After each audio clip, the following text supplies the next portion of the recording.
Welcome to the afternoon session where we'll be talking about concepts and language. But before we get started, we wanted to see Your Holiness whether you had any comments from this morning's session when we were discussing this issue of concepts and how it's put together both for Western science and for Buddhist science. Nothing particular. Go right ahead. All right. Well, then with that, I'll turn it over to Lera Boroditsky, who will be talking about language. Thank you so much for having me here. Language. Yes. Language. Yes. Of course, you see, also the accent or pronunciation. Yes. You see, some cases very much related with tongue. Yes. Yes. So the way develop sort of language. So at least, of course, basically same sort of human physical. Yes. But in certain levels, some differences. Yes. Tongue. Yes. And both So, sides. so I'm wondering, for example, you see, with Tibetan, it's difficult to sort of use the word fa. Yes.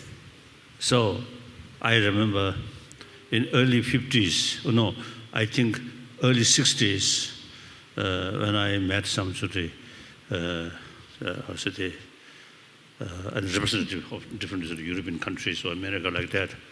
So my translator, you see, he knows, he speaks English quite well, but when, like French, you see, this word come, before he translate, he do like that. He's getting himself ready. Right. So some Tibetan sort of word. You see, some other people, you see, it's very difficult to sort of pronounce that. Pronounce it. No. So how much the relations, language and tongue? And the tongue. Actual physical tongue. That's physical. Yes. So that's just, I'm wondering, Curiosity. No? curiosity. Thank you so much for having me here. I study how we're affected by the languages and cultures that we live in, so it's an special treat for me to be here at this confluence of two cultures meeting and trying to understand each other and grow together. So I often start by asking students in my classes what cognitive faculty they would most hate to lose.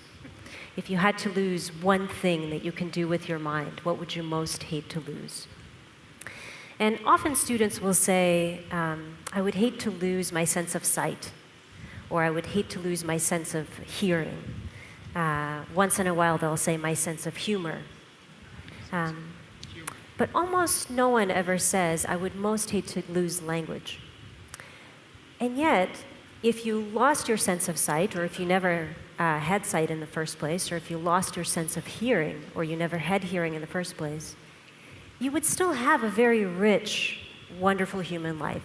You could go to university, you could have friends, you could have a family, you could have a rich social life as a human.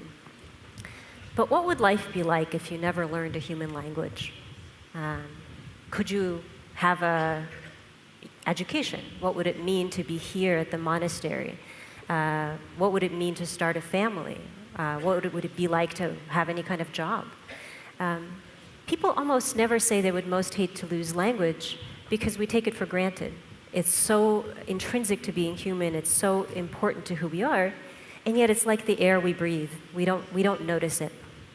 So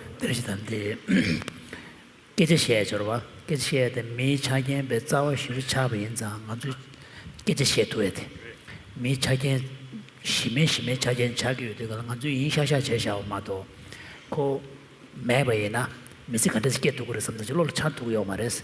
저로 부서로 게시해가로 그런저 미게 통야다 암조 거야다 가릴라베나 에셈도 최소 용서를 게시해가로야. 게시해마도 차베나 강아지 용서를 삼면자는 메두스. So I want to start by showing some of the ways that languages around the world differ from one another. There are about 7,000 languages that people speak. And each one requires something There is no, different okay. from their speakers. So let's consider this example. If I want to say, Tashi was born in the 7th blue tent, a simple sentence. And if you were The person should go in. The Kuru mobile Dumbatis, Angezin, Mr. Kayo, person go So languages will differ in what they require of their speakers to include in the sentence. For example, if you say this in English, and this is something that happened in the past, then you would say was born, not will be born or is being born. In some languages, you would not change the sentence depending on tense. So in some languages, you would use the same sentence whether it's the past or the future. In some languages, there are Kandi Chaziti, Gemangbuchilia, Chaziti, Debe Suda, Maombe Suda, Tatawe Sujabje, and Chunwan the Shigores, in a gag Mangbuchilia, Zawe Tsuduki, Sud Ranja Shaje, Chazilia, Tug Yomatane, De Maonge Shetugores. In some languages, there are 5 different past tenses. So if this is something that happened just now, that's one way of saying it. If it happened a week ago, that's another way. If it happened 2 months ago, that's another way. You'd have to use a different form of the verb. In some languages, like in Russian, my native language, you would have to change the sentence depending on whether Tashi is male or female. In some languages, like in Tibetan, you would say it differently depending on whether this is something you witnessed yourself. If you were there and watched Tashi being born, you would say it one way.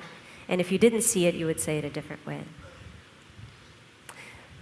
In some languages, again, like in Tibetan, you would change the sentence depending on how important or honorable. So if it was Lama Tashi, Shesa Jamaja Kebadu, Shesa Jamaja Kebaduris, Shesa Chemachi, Mikechi Jungtone. so if it's Lama Tashi being born, you would use a different form. In some languages, you couldn't say the 7th blue tent because there are no words for numbers. So you would have to say there are some tents or several tents, but you couldn't say 7. Languages also differ in how they divide up colors. So in English, if we say it's the blue tent, we mean it's not the green one. But in some languages, blue and green are called by the same word, like in Tibetan, I'm told. And languages, of course, also divide up objects into different categories. So I'll start with the example that John Dunn gave us earlier of the idea of a pot. When you consider it from the point of view of one language, you might say, well, there's some things that are pots, and there's some things that are pans, so there must be some kind of essence of potness, some kind of essence of panness. But if you look at another language, so for example, instead of English here, you look at Russian, instead of pots and pans, you get one category that includes some of those objects, another category that includes other objects, and then the La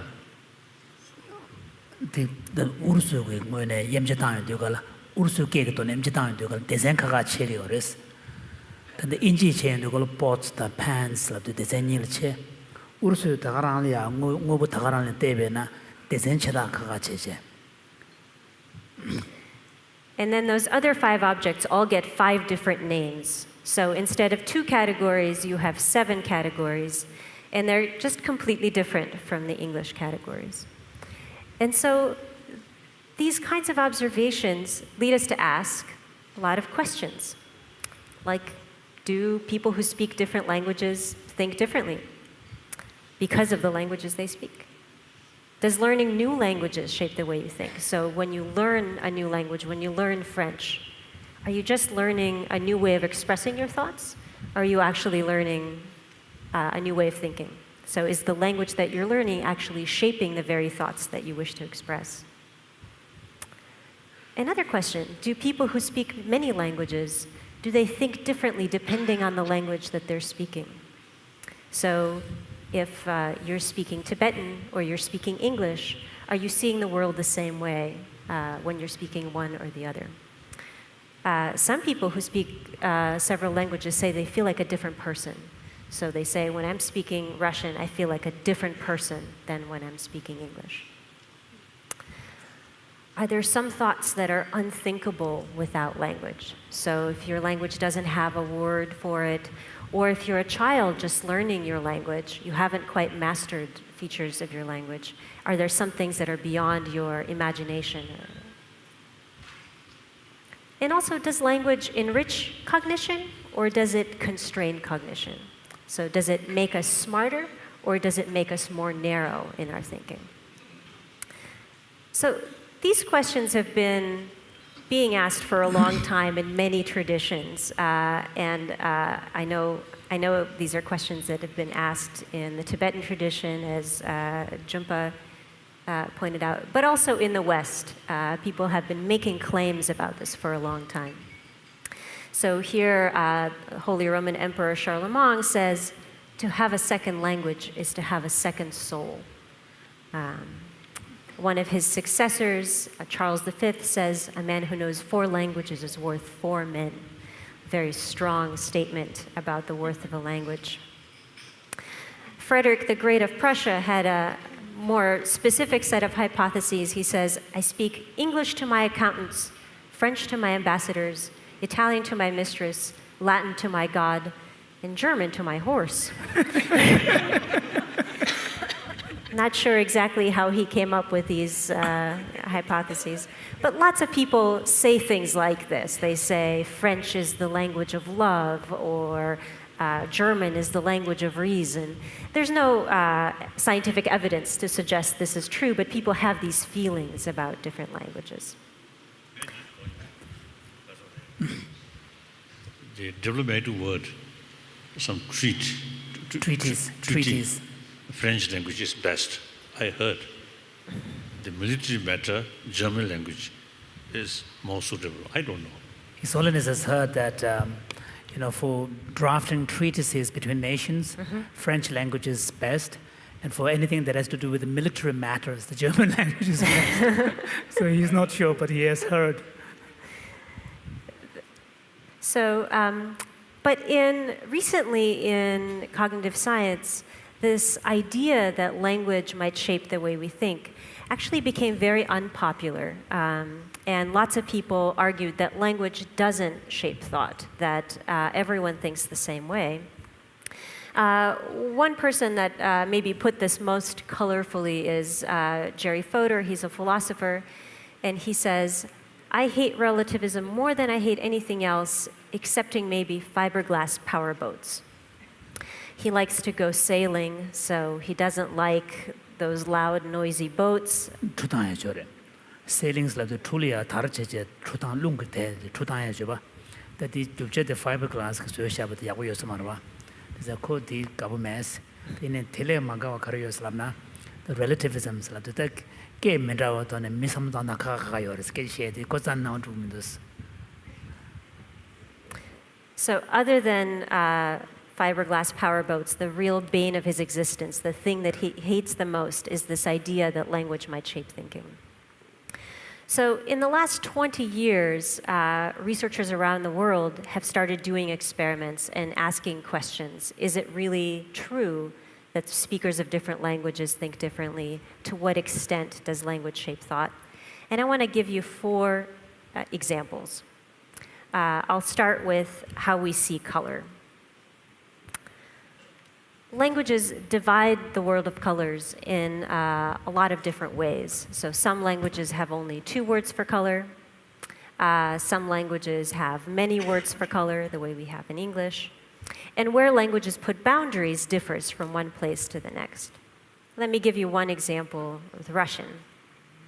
So in Russian, things that are called blue in English are necessarily divided into 2 categories. The light blues are called голубой, and the dark blues are called синий. There's not a single... The ursuke tolia, kuzu rikji mongwezi majeveche, ngogade rekagaje, ngonade, desenkagaje, lare.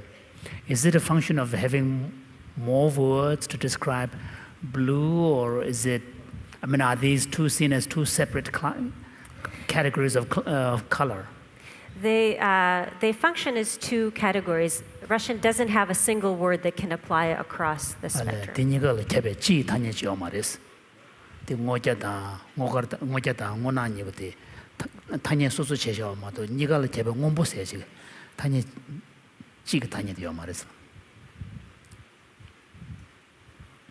So we can ask in an experiment. His Holiness is wondering whether the environment makes a difference in terms of chopping up colors like this. There's I just felt. You see the winter, lot of snow. And sometimes you see because of The sky. the color of sky. I noticed, you see, the Hawaiian people, since their life is very much close with water, or I think the weather. So they have a lot of word.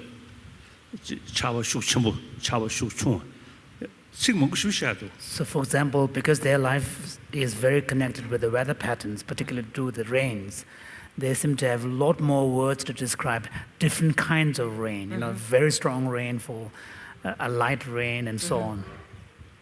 Because of their climate condition. Rain. Their environment. I don't know. That's a very good question. So the question you're asking is, how much does our environment shape our language?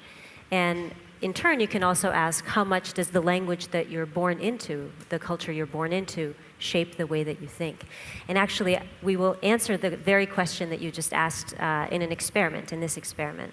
So here we could ask, do Russian speakers actually perceive those shades of blue as being more different? Is it easier for them to perceptually distinguish those two shades of blue than English speakers? So here's the task that we give people.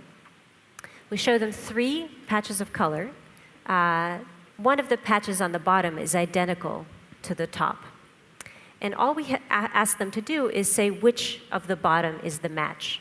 So press a button on the left if it's the left, press a button on the right if it's the right. And there are 2 kinds of trials, 2 kinds of situations. On the left, I'm showing a trial where the distractor color, the color that you're not going to choose, the one that's not the match, is from a different language category.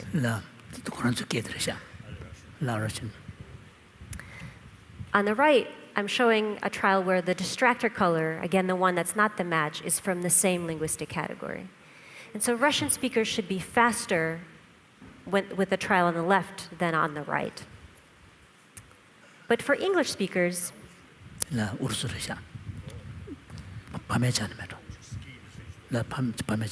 so you're Russian. I was born in Yeah. in the Soviet Union. So for English speakers, these are all blue. So there should be no difference between one kind of situation and the other. So just to remind you, this is the task, a very simple perceptual task. And yet what we find is that Russian speakers are in fact faster when the 2 colors come from different categories for Russians than when they come from the same category. And English speakers don't show this effect at all. Now you asked, Your Holiness, you asked a very good question. How do we know this has to do with language as opposed to other experience in the world that people have? So one way to find out if language is involved in the moment is to try to get people to stop using language internally and see if it changes how they think. Say that again. One way to find out if language is involved is to get people to stop using language and see if it changes how they think and how they perceive. How do you stop asking them to use language? The way we do it is with a task called verbal interference. So we give people a hard linguistic task. We ask them, for example, to recite numbers. So you say 7, 4, 3, 1, 6, and you're reciting these numbers while you're making judgments about the colors. 그러셨다.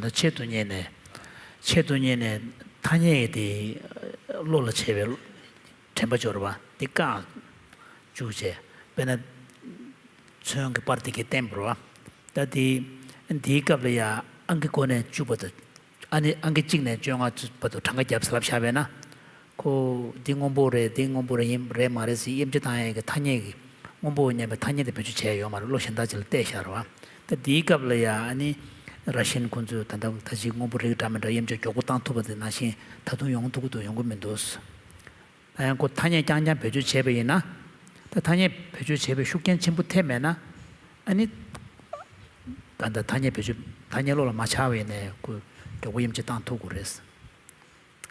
So if Russian speakers are seeing these colors differently because of the language that they have in their minds, if we get them to stop being able to use the language, this difference should disappear. And in fact, that's exactly what happens. When we ask people to look at these same colors while they're being occupied, while their language is being occupied, you no longer see a difference. So that's 고유랑 마임바. 그 단위 배주 제모주고 인도가라. 아니 몸버리 낭수 염제 땅토에 된 게마 똑 땅토 반에 지금 땅토고 면도스. quite. Now, it's always important to ask this question. Maybe Russians are just weird. Maybe there's something else special about them. So it's important to do these experiments in lots of other languages. And in fact, when people have done the same kind of experiment, for example, across the blue-green boundary in English, you find the same results. People are faster to make distinctions across the boundary, and if you tie up their linguistic resources, that gets wiped out. Now, how could this be happening? This is such a simple perceptual task, and yet experience with language seems to be affecting even the way we perceive colors. How could this happen? Well, if you consider the way that color is processed in the brain, information starts with our eyeballs, it travels to the thalamus, which we talked about earlier. It stops first at the lateral geniculate nucleus. That's the first processing station for visual information. And then it goes back to the visual cortex and gets processed in one area after another, after another. What you see is that information from the eyes actually constitutes only a... cortex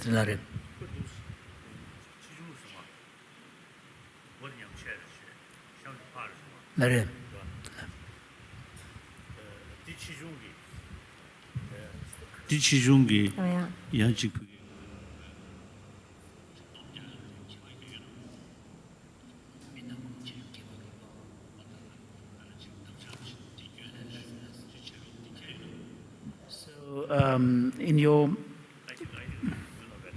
So the visual cortex seems to have a kind of a quite an interesting shape. The upper part is broader and there's a stem. So in those people who have damaged that part, depending on how large the damage and which part of the damage, does that affect the visual perception? certain shape, some connection with sort of mind or vision. The shape of the visual cortex. Shape. Yeah. Yeah. Does the shape have any significance for visual perception, or is it just like this?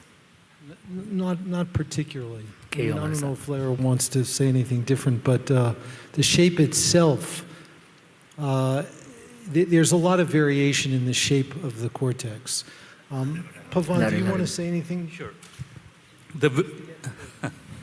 The visual cortex differs greatly across different people, and it doesn't really affect how well they are able to see.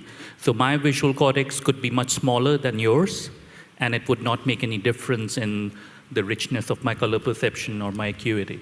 미 편줄이야 야 visual cortex 체중 개발 요래서 양 되기 개인제제 통세 마셀 시라 개발 요 말했어.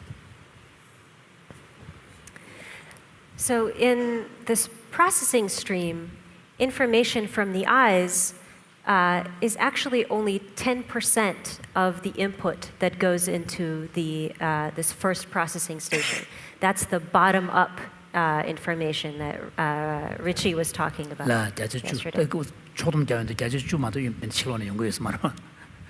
And the other 90% is coming top down from the cortex. So 90% of the input into this first processing area for visual information is actually coming from the rest of the mind.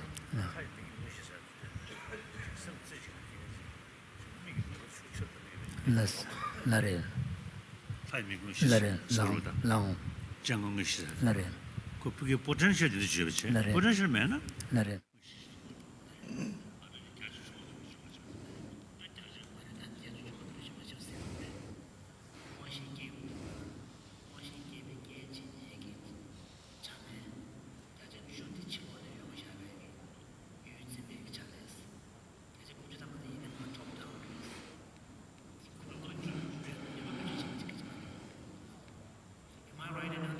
that when a visual perception occurs, the 10% of the content is really coming from the outside stimuli, and the remaining is coming from top down.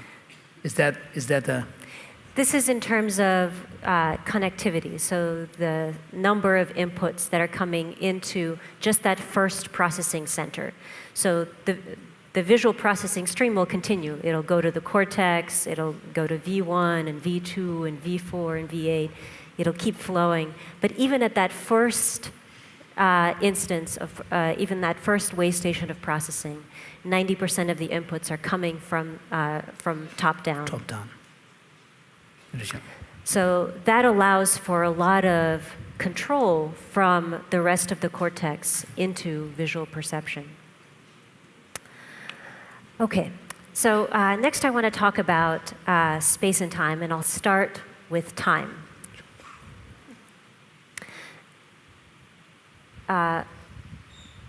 In English, the word time is actually the most frequent noun.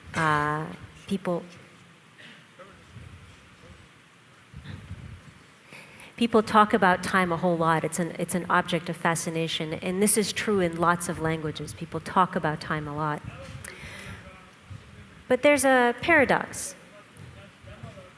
There's a paradox here because time is not something we can perceive directly. We can't see time, we can't smell time, we can't taste time, we can't touch time.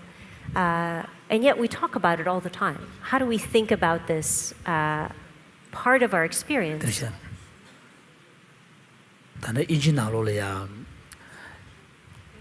단예 배주 제백qab래야 명지 배주 멍쇼 직디 투투 time 세대 배주 직도스 인지 나로라 time 세대 the 5 most frequent nouns.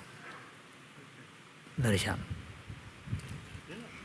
Is that true? I mean, is that Yes. It's been true for a long time. So, to what extent that's, that's a function of the statement, time is money and money is time? It's mostly a function of the fact that in English, the word time is used in many different ways. So we can say, how many times has it happened? How much time do you have? What time is it? Those are all different uses of the word time. But because it's used in so many contexts, it becomes a very frequent word. But you can see time 빼는 아주 추적 가지고서 라베나 두 식대 배주 제국고요 말로 벽에나 인지 고조 what time is it 랍지고라 time is it 배주 제국으로 와 the time is it 식대 배주 숙시 무시고 제국이지.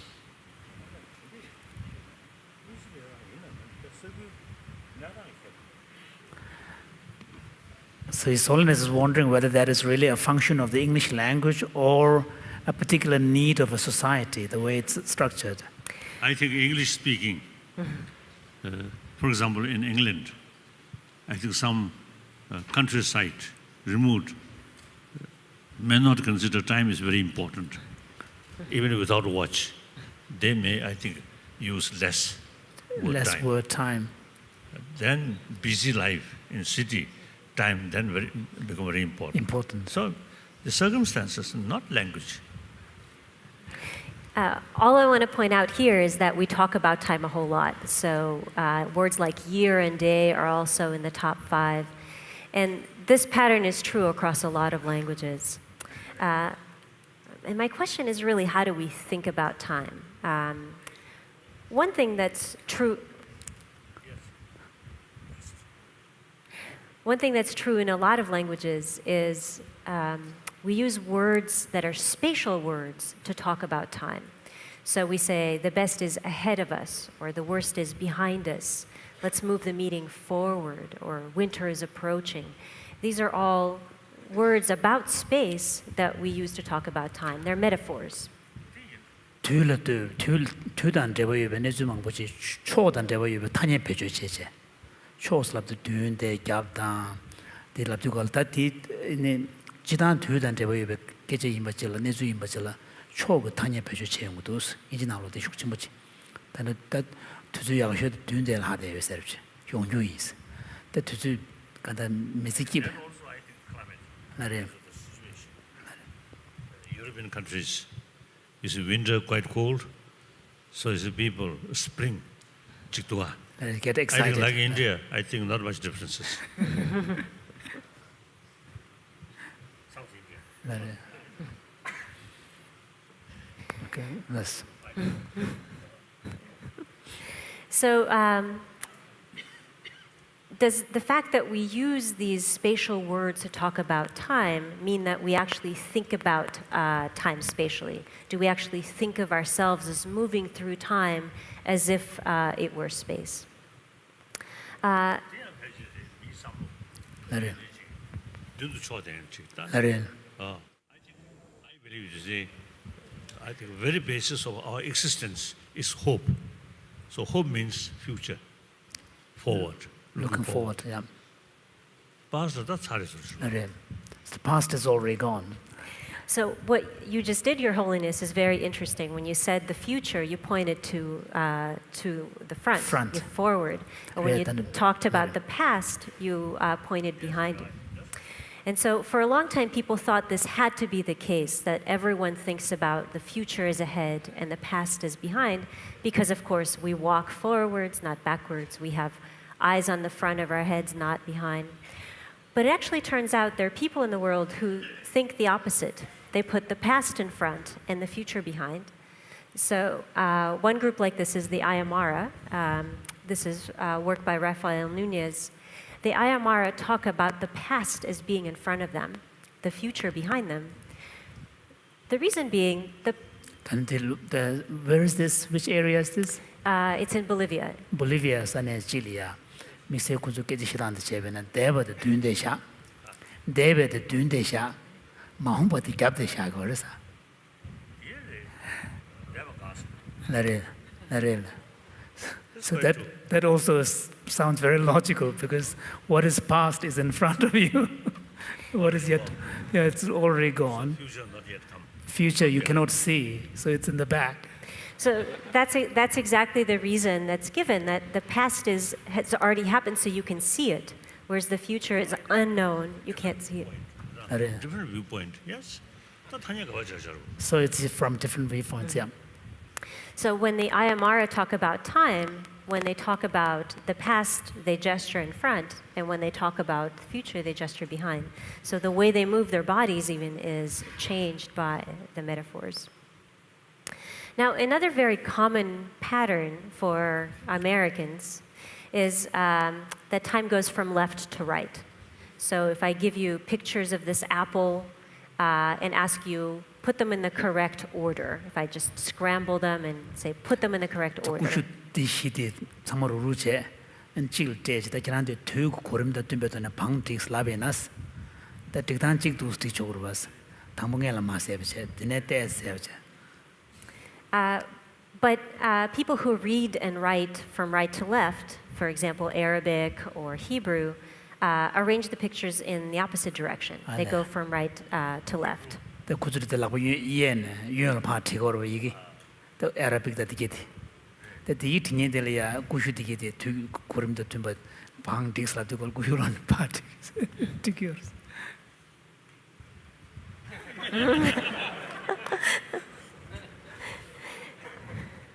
So this sometimes causes cultural confusion.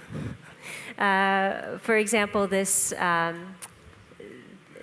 this is a logo for a nutritional supplement for children that Nestle was selling.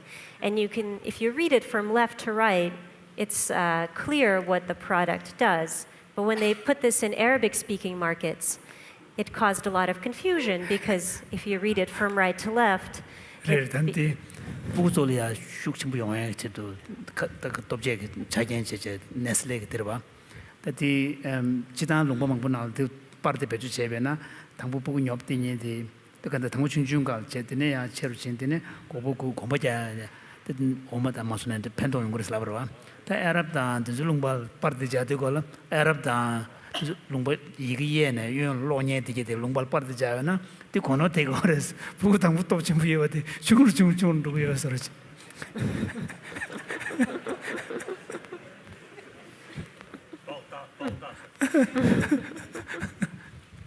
So this is all, concepts are playing games here.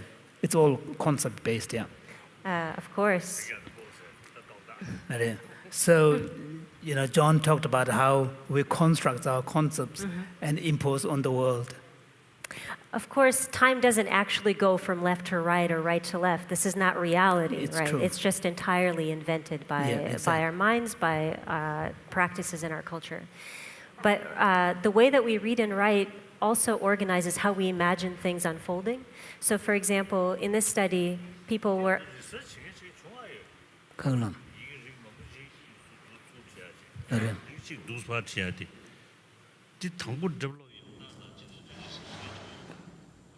Wondering whether the linguists have ever done any study on why certain systems of writing chose to write from left to right and others from right to left. I mean, what was the initial kind of impulse? Yeah.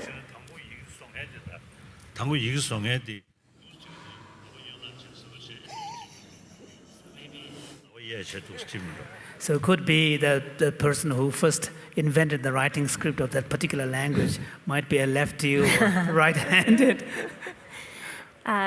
Languages tend to adopt one direction or another depending on the writing. So the Chinese is written top down. It depends on the writing instrument. So, for example, if you're chiseling in stone, you want to hold with your less good hand and use the hammer with your better hand. And if you're doing that, it's better to go in this direction. But if most people are right-handed and you're writing with ink, it's better to go from left to right because you're not smudging the ink as you're moving your hand. So you can see writing systems change one direction or the other depending on how the writing is being done, whether you're doing it in stone or you're doing it in ink.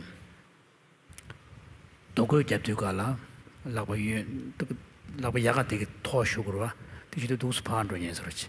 누구 낙서 배주 제베나 두스 티베나 신 두스 파 티베나 낙서 지교될 야라베 숲샤그로 두스 티샤디고라 주고 신다 되게 티사버데 수배 있는가요 말봐. 근데 저는 예언이 예언 티야 그렇게 망구지 낙서 배주 제베 또네. 자다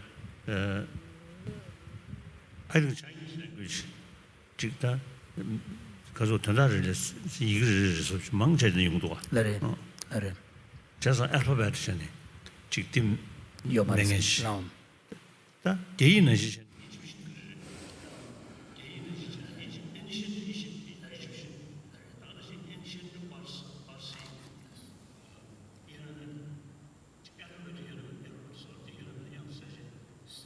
Since we're talking about language and the writing system, it turns out that the Chinese way of representing, words, it doesn't seem to be based on alphabets. It's more of a pictogram, and then maybe the Egyptian hieroglyphs might be similar, but they are also ancient Persian language. Are they the same kind of pictogram type?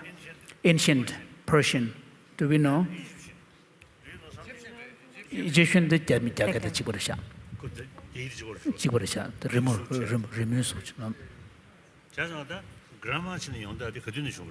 So in that sense, I mean, is there any rough idea of when alphabet-based grammar system emerged? So writing systems in general are pretty new. Language, of course, we don't know exactly how old language is because it doesn't leave a trace, but at least 100,000 years, whereas writing systems are only a few thousand years. So in the scope of human history, all writing systems are very new. And there are lots of different kinds of alphabets. There are syllabaries, there are pictogram systems. These emerge at different times. So I just wanted to give you this one study.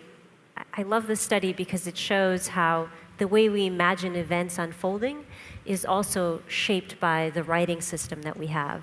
So here, people are asked, imagine that Bill is giving flowers to Mary. Draw a picture. And if, in this case, it was Italian speakers, but it could be English speakers, anyone who writes from left to right, if they're asked to do this, they'll draw Bill on the left and Mary on the right. But Arabic speakers will go in the opposite direction. They'll see Bill on the right and Mary on the left.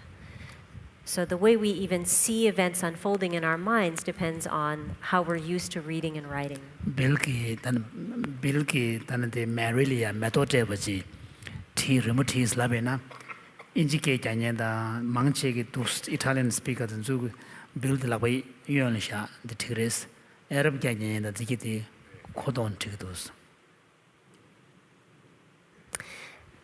Now, time doesn't just have to go horizontally from left to right or front back. It can also go vertically. So, for example, in Mandarin, the last week is the up week, the next week is the down week, the past in general is above, the future is below. And when you look at the way Mandarin speakers gesture, or when you test them in experiments, you see that, in fact, they think about the past as being above and the future as below, in addition to other horizontal ways. Now, time, so far we've only talked about how time moves with respect to the body. So ahead of us, to the left, above. But time doesn't actually have to be organized with respect to the body. Let me give you this example. So I would like to ask everyone to close their eyes. So everyone in the hall, please close your eyes. Your Holiness also. Now, I can see you, so I can tell whether or not you've closed your eyes. Okay, now without opening your eyes, point southeast.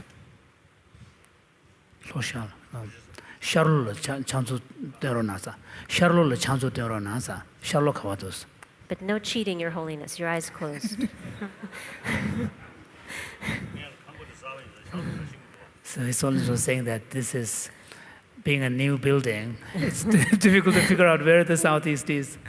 Unless we go to outside, then west. It's more this direction. Yeah. No. So I see points in lots of different directions. I saw points in this direction. I saw points in this direction, in that direction, over there, over there. Jumpa, you know. Southeast is in that direction. Now, there's some places where you could ask people this question, and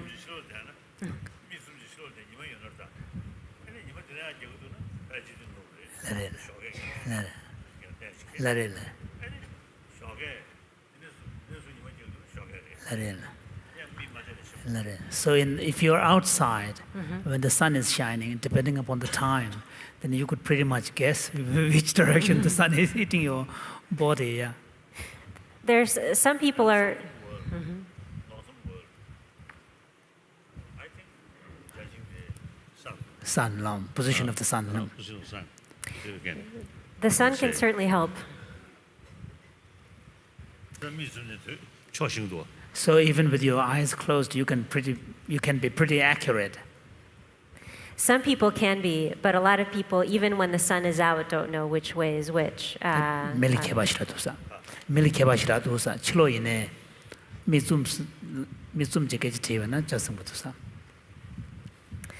For example, we tested some students at Stanford University, very smart young people. We tested them outside, bright California sunshine, hills that are facing the ocean, a church that they're very familiar with. They can see everything.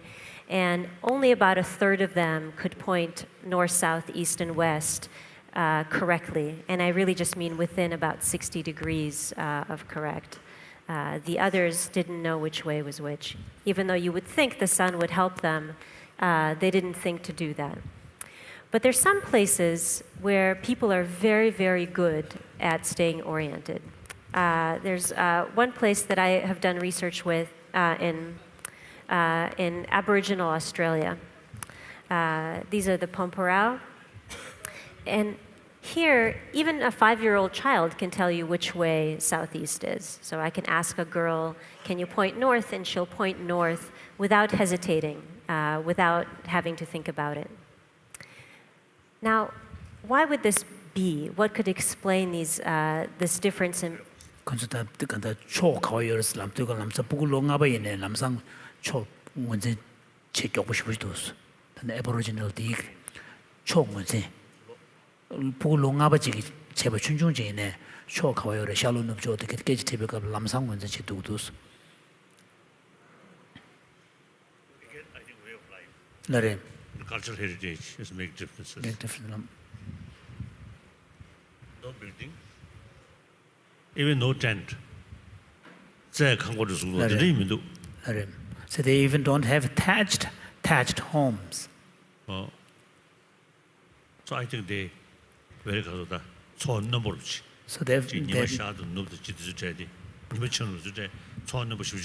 So their sensitivity to the environment is very acute because they don't live under a roofed environment.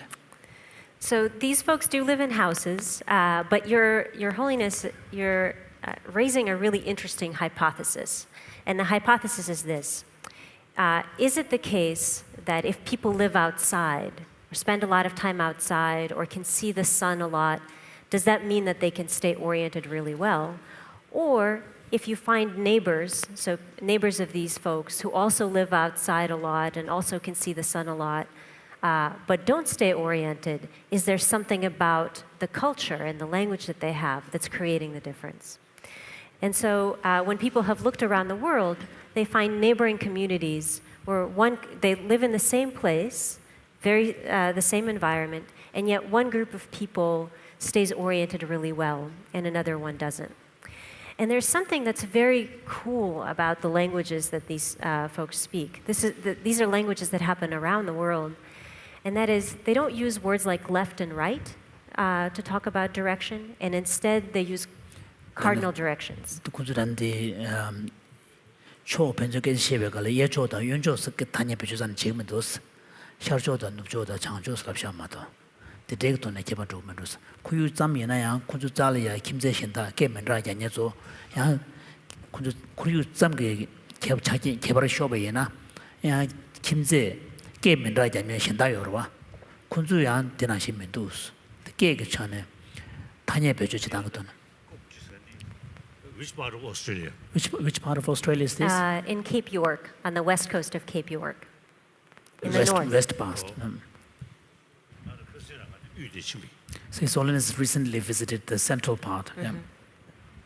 Very poor.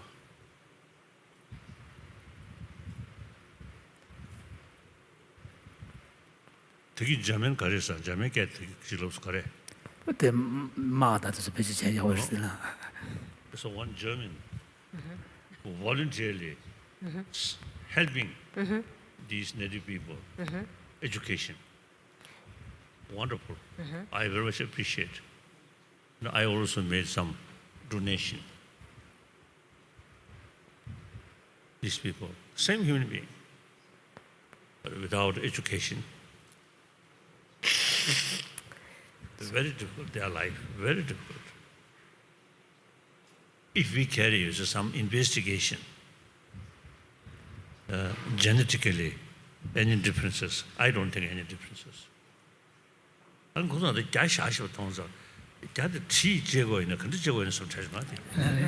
It's only just to because the person on the left has so much beard. So he was wondering how do they shave? Are they using a knife or something? Or just...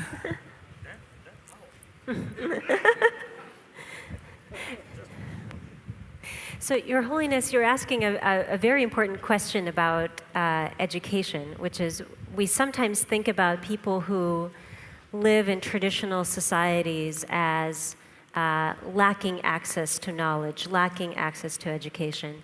But of course, every culture contains a whole lot of knowledge and wisdom that's been passed down across generations. And one thing that's remarkable about these people, and a lot of people like them, is they have cognitive abilities that at least we in the West used to think were impossible for humans. They're able to do things with their minds. They're able to stay oriented in a way that we used to think humans can't do. So we knew that ants could orient really well, or salmon can orient really well, or birds. And we always had some excuse for why we couldn't do it. So we would say, well, salmon have magnets in their scales, or birds have magnets in their beaks, and we don't have beaks and we don't have scales, so that's why we can't stay oriented. But these folks stay oriented so well just by paying attention, by always keeping track of which way they're going and keeping an active map in their mind. Now, one thing that they do in their language is they always use words like north, south, east, and west.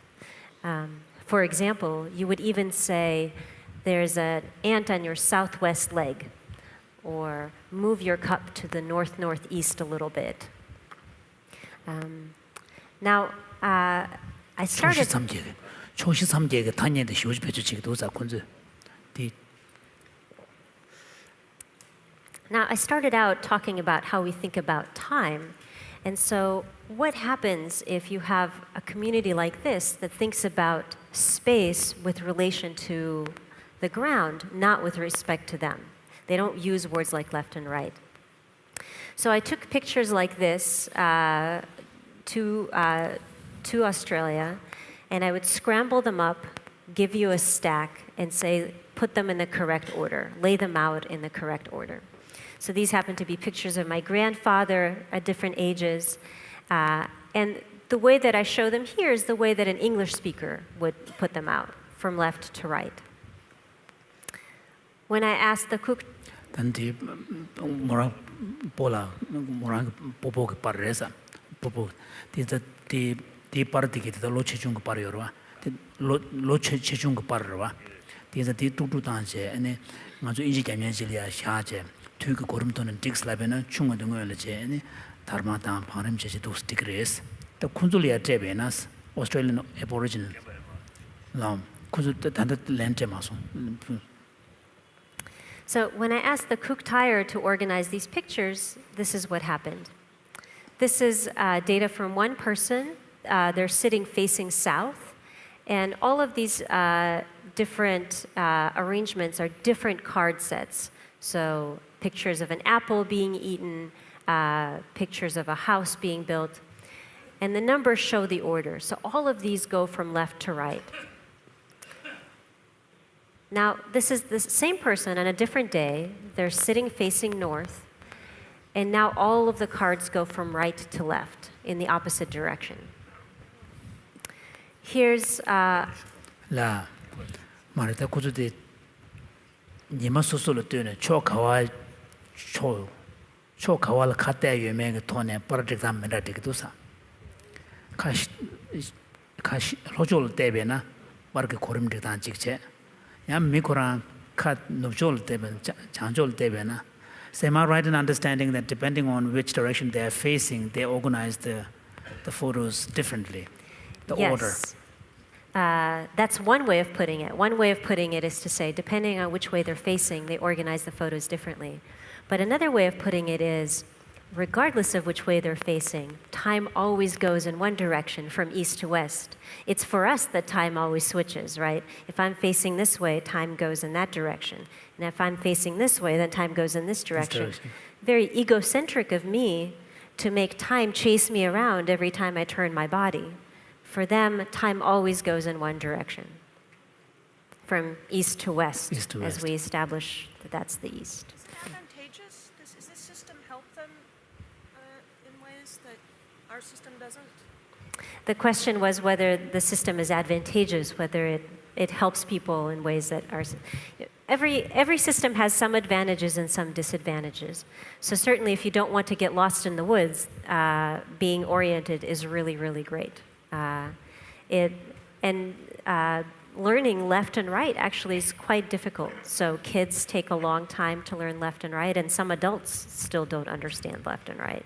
So each of these systems has different advantages and different disadvantages. And I guess it's just that time goes in the direction of the sun, in other words. In this culture, it's going in the direction of the sun from east to west, but that actually isn't the only way that it can go. So people have looked at other cultures that also organize space geographically. So one example I love is from the work of Rafael Núñez. He showed that in Yupno, time doesn't even go in a straight line. So time rolls down into the Yupno village, and then after it hits the village, it takes a turn and goes towards the mouth of the river. So it's a bent timeline that just happens to take a turn right in the village. Time can also go downriver in some languages. It can go uphill. So, for example, in Saltal, people will say, we have a lot of things to do still downhill of the party. So imagine moving in time as if you're walking uphill. Now, there are all these different ways of that people have spatialized time. One thing we could ask is, how deeply rooted is time in our understanding of space? So if you damaged a part of the brain that represents a part of space, would it also disrupt the way you think about time? How related are they? Now, what I'm showing you here is a brain of a patient who's had a stroke in their right parietal lobe.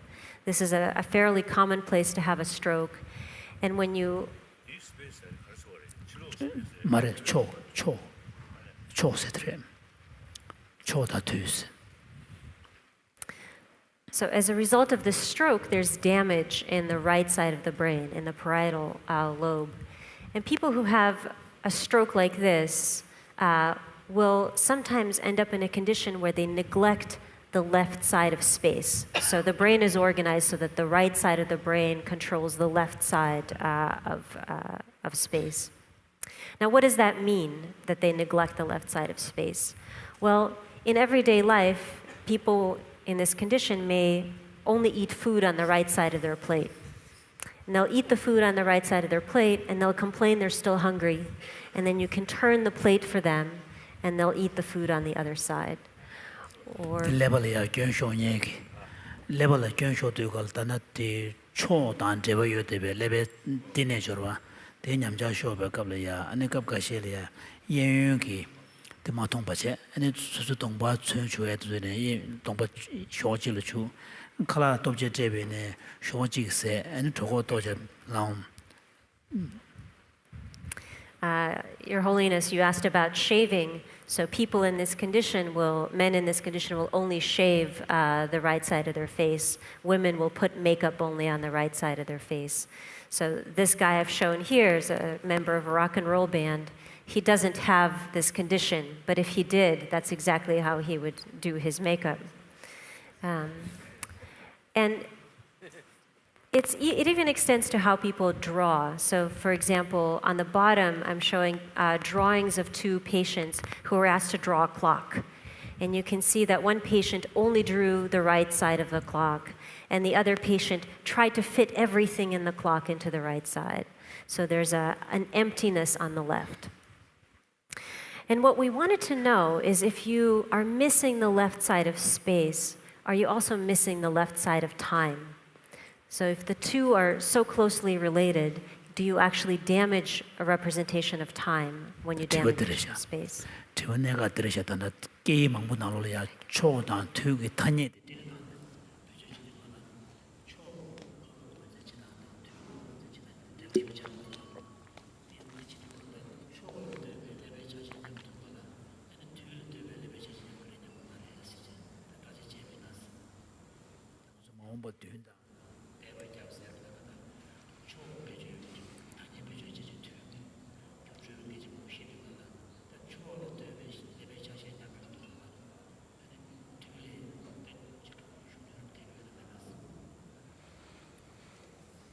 What we did is we told, we got these patients and we got healthy controls, and we told them about things that happened 10 years ago and things that will happen in 10 years. So things in the past and things in the future. 10 years ago, Tashi liked eating strawberries. In 10 years, Tashi will like eating grapes. So they learn about things that are associated with the past and the future, and then we tested their memory. Can you remember the things that were associated with the past? Can you remember the things that belong in the future? So first, let me show you data from the two control conditions. So we have patients who've had a stroke but don't have neglect, and we have healthy controls. And all the bars that go to the left are things that are associated with the past. All the bars that go to the right are things that are associated with the future. Both groups make some errors, but they're symmetrical. They're equally often right about the past and the future. 집거잡아 간시 질이야 초그 다 대외에 레벨에 요마쇼니에 드릭디다 미규마 졸이야 게지티두가 시라나 개발면도스 그간데 집균 쇼바예네. When we tested patients who have left neglect, here's what they look like. Very skewed over to the right. 달 집균 토네 초단 대외에 레벨 차실라 남자 쇼니들라 ene tuge tone gejet dugala and ganga take those debata maombak. So people who neglect the left side of space also couldn't remember things that were associated with the past, with the left side of their mental timeline. These patients were all Swiss, so they read and write from left to right, so their mental timeline was organized from left to right. So would you see similar effects for people reading from right to left, but in a different region? We're doing that study right now. Okay. So yeah, that's an ongoing study. Excellent question. Here's one last way that languages can differ, and even within a language we can differ. We can talk about time as a path, a stationary path that we travel from the past to the future. So we can say things like, we're approaching the deadline. We are moving, time is stationary. Or we can talk about ourselves as stationary and time is moving. So we can say the deadline is approaching, holidays are coming. These are two very different ways of thinking about time. In lots of experiments, we've shown that these are conceptually different. And also, some languages have only one of these ways of talking. Some languages have both. Okay. Now, a key question, and this comes back to a question that Your Holiness keeps asking, is how do you know this is really about language? How do you know language is causing these differences? Right? Maybe it could be culture. Maybe it could be the environment that people live in. How do you know that it's the language that people speak that creates differences in how they think? And one way to answer that question is to change how people talk and see if that changes how they think. So that change how people talk. Geje shidan들 교단제. And 디토네 kuzo야 삼로를 교원두고도 되겠지. 저바체베나스. So that's something we do in the lab. We bring people in and we teach them new ways of talking. So for example, we might bring English speakers in and teach them Chinese metaphors for time. And then we can see, do they start thinking about time vertically like Chinese speakers do? And in fact, that turns out to be the case. When you teach people new ways of talking, it changes the way they think. So that tells us that at least influence can go from language to thought. When people change how they talk, it also changes the way they conceptualize these things.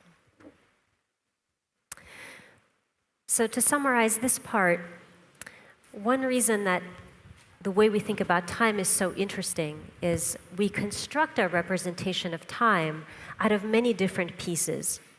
Time, of course, is not the only thing that's like this. There are many abstract ideas that we talk about. So whether we're talking about justice or love or compassion or truth, these are abstract ideas, right? And this is most of the stuff that interests us from day to day. This is the stuff that makes being human so much fun, right? So when you have a conversation with someone, if the only things you have to say is, this table is solid and wooden, if that's the only thing that you have to say, that's not a very interesting conversation. You're not going to get invited back to the dinner party, right?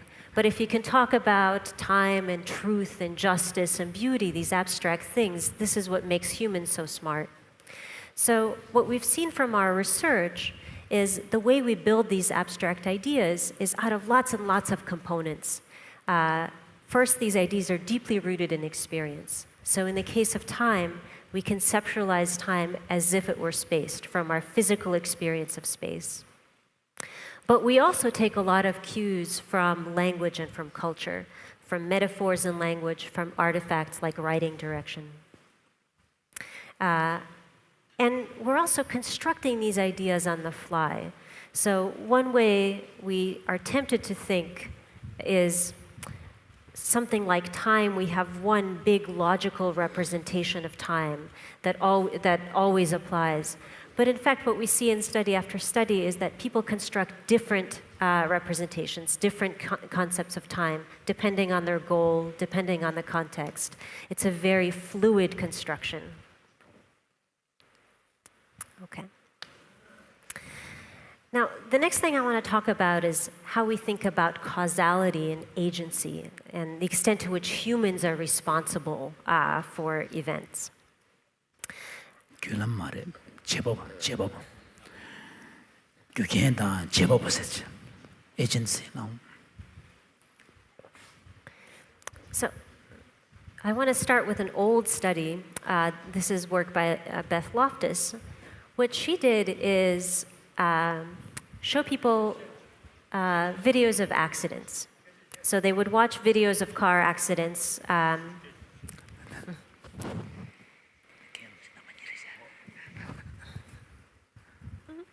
They would watch videos of car accidents, and then she would ask them questions about what had happened. And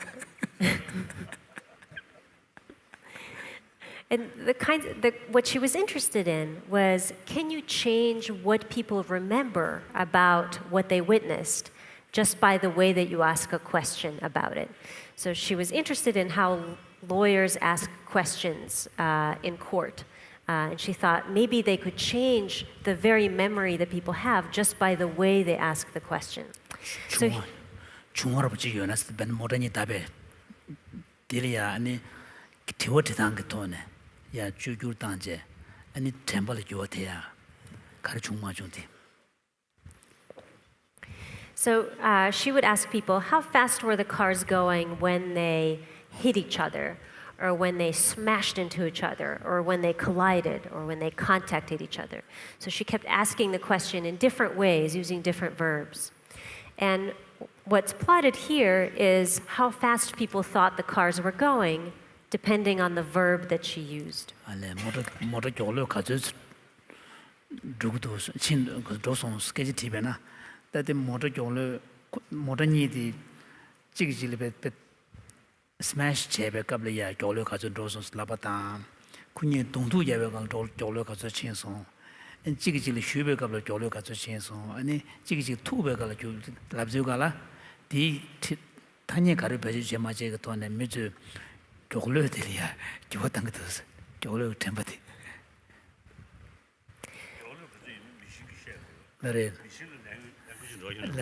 So the most accurate way is to check the speedometer, and the language wouldn't come into the picture at all.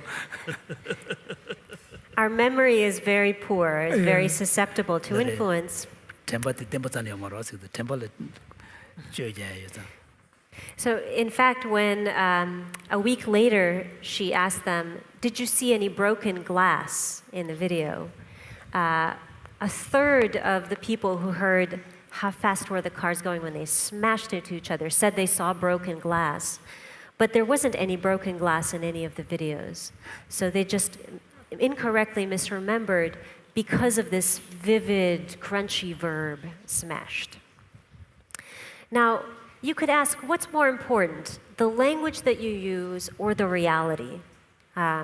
So in the videos, she knew how fast the cars were actually going when they had the accident. And so here on across the horizontal, I've plotted the actual speed that the cars were going. And what you see is that people's estimates had no relationship to the actual speed. So the language that she was using was much more powerful than the reality that people had seen. Now, any event that we want to talk about, no matter how simple, requires us to conceptualize it, to construe it. For example, a few years ago, language 그동안에 남도를 숙견 시부시 되게 요들가라 근데 간다 지금 중앙지 대시 잡에 갑려야 똑바 키운 거 봐. 규쟁이 되었다. 지금 가리 체마지기 대대wakendo 들려야네 타녀 배주지 않고 돈에 개버지 못두고도 So about a few years ago, then Vice President Dick Cheney went out hunting with his friend, Harry Whittington, and he accidentally shot Whittington in the face. Now, there are lots of ways that you could talk about this event, right? So let me just say, this is a very simple event. It's an unfortunate event, but a very simple event. It takes only a split second. And it's a physical event. It's not like climate change, for example, or changes in the global economy that are very complex and have lots of causes. Shooting someone in the face doesn't take a lot of time, right? It's a very short event. But there are lots of ways that we can talk about it. So you can say, for example, Cheney shot Whittington. So very simple, direct sentence. Or you could say, Harry Whittington got shot by Cheney. So now Cheney is a little bit less responsible. 타녀 배주지 당도는 중앙 찍려야 대 체니기 네 가스데 가서 해리리에 만들 잡으랬어. 랍단 지다야 해리리에 체니기 만들 태송스. 랍단 얘기 돈에 개반도고 그랬어. 찍을 때지 거야. Or you can just say Whittington got shot. Leave Cheney out of it. 대샤스 랍샤베나 매다 슈니에데 디나 대시 잡고 고요 말했어. 나름. So he's also saying that it was not intentionally done. So that is also part of the event. That's a wonderful observation. So some language. So if someone says he shot him, but in English it's the same word is used. In Tibetan we have kind of intentional verb. Then ijnayo marwa. You can say intentionally short. In English, you will have to add that. In Tibetan, we have different.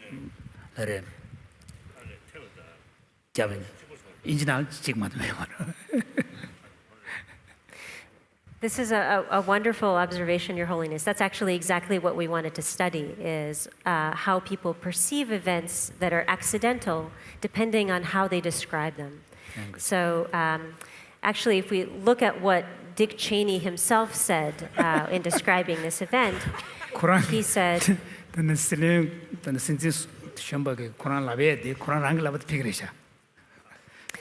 so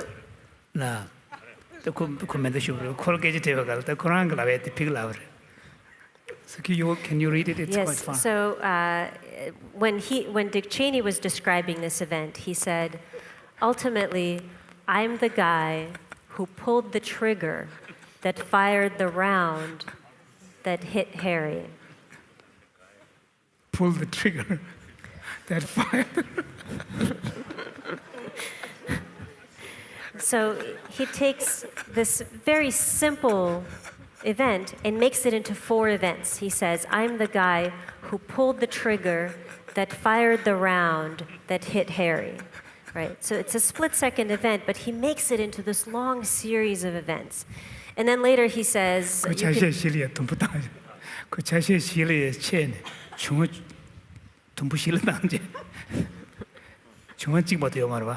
요 말에 쿠르트 제접단이야 중요시.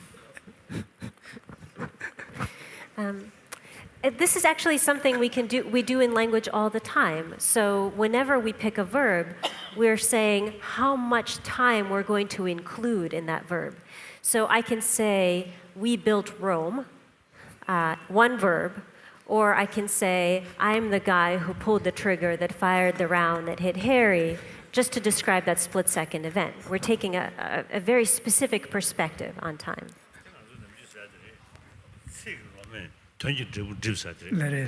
In fact, there is a Tibetan saying which is, the foliage of words obscure the kind of the reality. Yeah. Well, here's another example of that from George Bush. So he said, he heard a bird flush, he turned and pulled the trigger and saw his friend get wounded. So here, 선생이 어디 나와서 데리더니 선생 보시기 매저까지 되고 가르쳐 볼 수도 없고 그 지우지 필요 고 엔드네 가수 초제 안면데 되지 so this is really so probably the best explanation would be a mosquito landed on his finger accidentally triggered.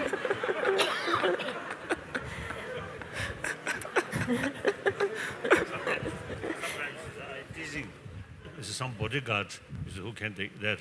Gun. But then, you see, mosquito permission so So his holiness would tease the bodyguards who are carrying guns. Just make sure that when a mosquito bites you, you don't use the finger. So I give these examples because here's one event, and yet we can describe it in all of these different ways. There are all of these different perspectives that language allows us to take. And languages differ in how they normally talk about events. So here's an example. You can imagine someone taking a mallet and smashing a vase intentionally, or someone accidentally backing into the vase. In both cases, the vase broke. And in English, you can say, Tashi broke the vase, whether it's intentional or it's accidental. In fact, in English, you even say things like, I broke my arm. Now, people mostly don't intend to break their arm, but in lots of languages, you can't put it that way. You can't say, I broke my arm, unless you're crazy, unless you went out looking to break your arm and you succeeded. Right? But in English, you can use that construction. You can say, I broke my arm. 나를 단단 잡아다 임지당. So in Tibetan, distinctions are much finer. So you would use two different words. Yeah, it's there. Cha. So here, I can't read the Tibetan. So His Holiness was referring to even the theory of karma. So there are certain actions that are unintentionally done. So although the act is done, but you don't accrue the karma because there was no intention. And in some cases, you may have the intention, but you don't actually execute the action. So there's a kind of a creation, there's no creation of karma because the act was not done. So you make these distinctions. That's really interesting. Now, so Chinese act would be something that was done without accruing the karma.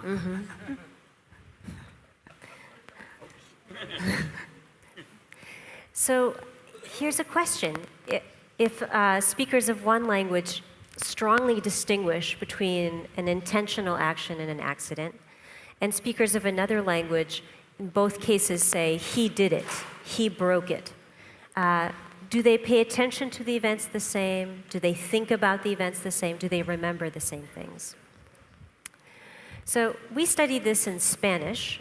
Spanish, like Tibetan, makes a difference, a stronger difference between intentional actions and accidental actions. So we showed people videos. They got to be witnesses to events. For example, you might see this intentional action. just like that, or an accidental version of it, like that. And then we tested people's memory. We asked them, you saw earlier some guy with a balloon. Do you remember which guy it was? So that's a test of, do you remember who did it? Kind of like in a police lineup. You're an eyewitness. Do you remember who committed a crime against the balloon? In other studies, people have asked, do you remember if it was an accident? Do you remember if it was intentional or an accident? And here's what we find. If you ask, do you remember who did it? English speakers are better at remembering who did it if it's an accident. So they said he did it, they said he popped the balloon, and they remember who did it. But when you ask, do you remember if it was an accident? Then Spanish speakers are better at remembering. So they distinguished in their language between things that were intentional and things that were accidental, and they also are better able to remember which one it was.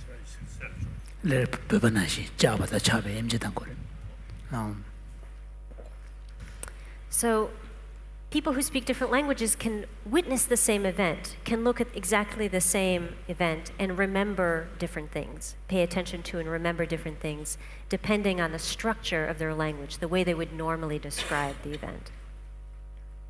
So Lara, just to be clear, so English speakers are better at picking out which person was the one who broke the balloon. In the case of accidents, yeah. In the case of accidents. Because when it's an intentional action, both English and Spanish speakers will say he did it, right? So it's not that Spanish speakers don't say he broke the vase when he really meant to do it. It's just that they don't mention the guy when it's an accident. So here we come back again to this question, Your Holiness, that you've raised. How do we know that language is creating these differences? Maybe there's some other cultural difference or some other difference in the environment that really makes this difference. And again, the way we can address this question in the lab is to change people's linguistic environment, change the way people talk, and see if that changes what they remember and what they can pay attention to. So the way we do this in the lab is we bring in English speakers and we bombard them with language that's either what they're used to, like he blew out the match, he burnt the toast, he unfastened the necklace, or we give them the other version, the match blew out, the toast burned, the necklace unfastened. So one group gets surrounded by agentive language, he did it, he did it, he did it. The other group gets, it happened, it happened, it happened. 직 제법보단 제외. 직 나로래 제법보단 제외 자세 배주체. 대센질이야 제법보단 제외 자세 멤버. 중앙 시샤하게 도네. And then we show them the same videos of people popping balloons and breaking vases, and we ask, do you remember who did it? And what we find is people who just heard he did it, he did it, he did it, pay more attention to and remember better who did it. But if they hear the match blew out, the toast burned, the necklace unfastened, then their memory for who did it goes down. So we can change the way people talk or the language that they hear and change what they attend to and what they remember. Now, another question to ask is, does this affect how we blame people and how much we punish them? So this maybe comes back to the question of karma and whether or not karma is accrued. Of course, in the West, we only think about money. So instead of asking about karma, we asked how much should the guy have to pay for the damage that he caused.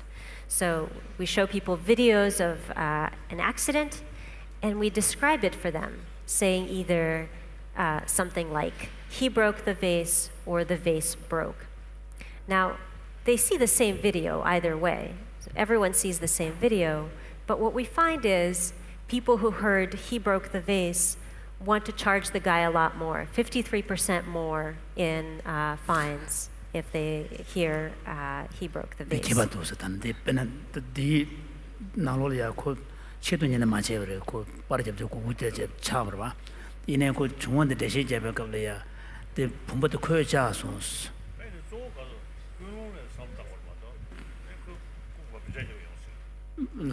So, of course, we have to assume that he did not mean to do it intentionally, because otherwise you could push with your behind as well. So, the injichinalo tsichimado marwa. Medical he broke it labada and then pumbachasons labani pechu chema jegatone and so that means for legal matters, using Tibetan is a good strategy. It's much more precise. Tibetan is more precise than English in this way. There are languages that make even more precise distinction. I don't know about Tibetan, but I can give you an example from Divehi. This is a language spoken in the Maldives. Take the example of Romeo drank the poison. So someone intends to drink poison, picks up a glass of poison, drinks it down, as opposed to Caesar drank the poison. So Caesar thinks he's drinking wine, but someone has poisoned his drink. So he intends to drink what he's drinking, but he doesn't know that it's poison. As opposed to Socrates drank the poison, where he knows he's drinking the poison, but he's being forced to do it. He's not doing it voluntarily. So in English, those are all, he drank the poison, he drank the poison, he drank the poison, all the same sentence. But in Divehi, those are three different, you have to use three different constructions. So they care whether you're being forced to do it, whether you're doing it knowingly, or whether you're doing it without your knowledge. Okay. Now, of course, languages also talk about people and divide people into categories. And here there's been actually relatively less research, but potentially there's a lot more impact that we should think about. So I just want to bring up a couple of cases. One way that languages divide people is in terms of honorifics, right? So in Tibetan, of course, you refer to people in different ways depending on where they are in their position in society. In lots of languages, in Russian, my native language, if you want to address someone formally, that's a different word for you than if you want to address someone informally. We have a special pronoun in English for Your Holiness, where Your Holiness is the only person who is addressed as Your Holiness. It's a very, very special pronoun in the English language. In some languages, even the word for I changes depending on who you're addressing. For example, in Thai, if I'm talking to someone higher than me in status, I use a different word for I than if I'm talking lower. The best thing is one time in Moscow, the university, they invited me. I went there. Then I took chancellor of that university called me, Mr. Dalai Lama, come. Yeah, that's very good, best I think.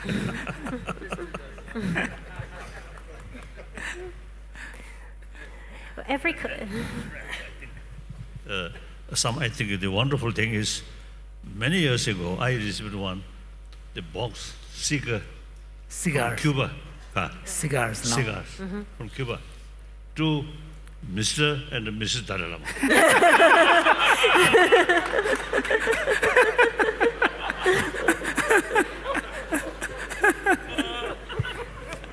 Well, I hope you didn't have to share them.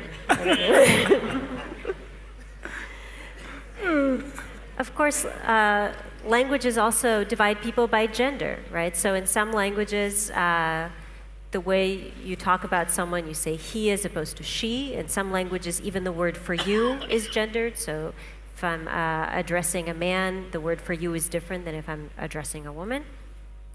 And some languages don't make gender distinctions.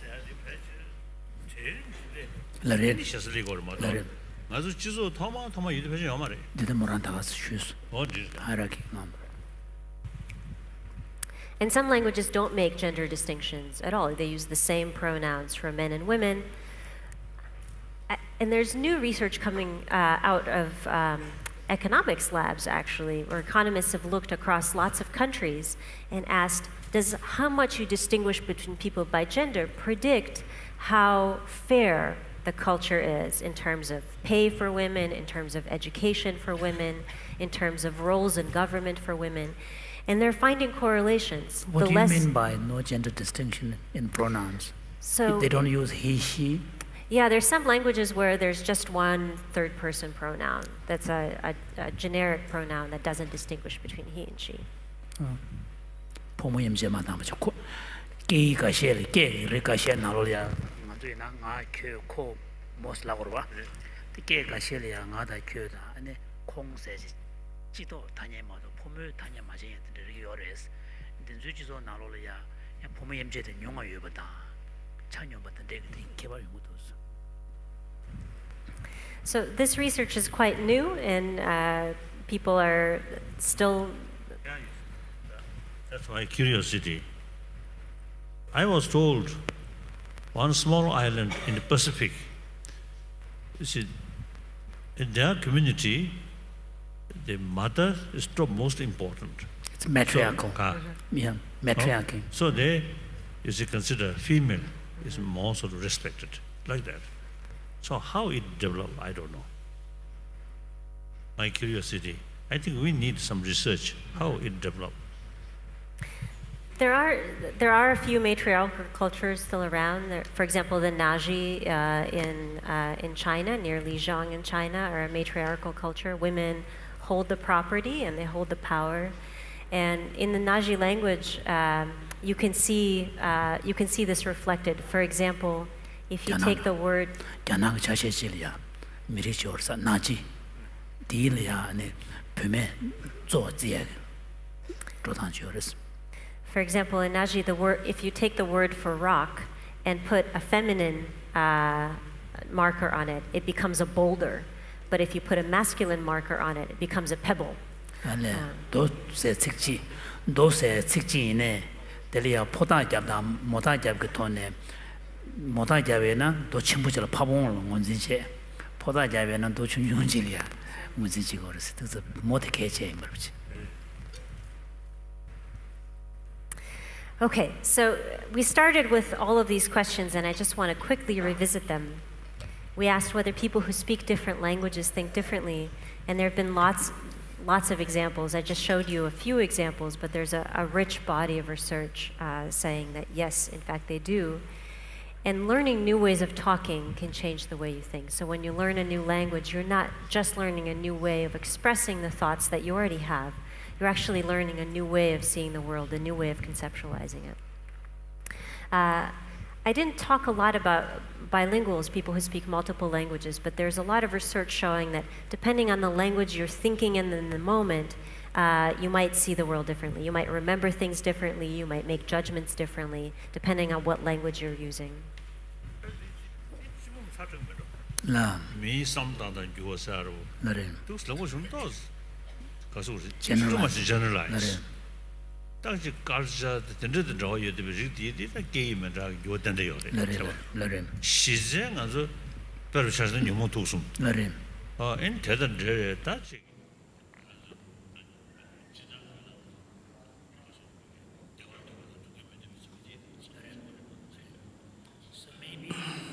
the statement that languages, different languages make us think differently may be a little bit too generalized, too broad, because there may be a layer at which, due to the cultural and environmental differences and different needs of the community, we use different languages and think differently at that level.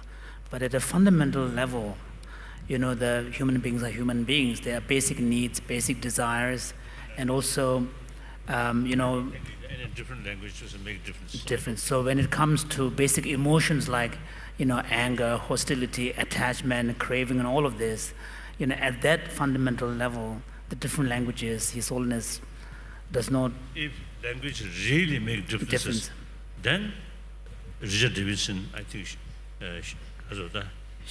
should carry more research work. Different people, different language, where the differences in the brain. No. No differences. I don't think. There has been a lot of research on how people who speak different languages think, and of course, here I've shown you a lot of differences in behavior, but behavior arises from the brain. right? So if people remember different things, if they make different judgments, that has to come from the brain.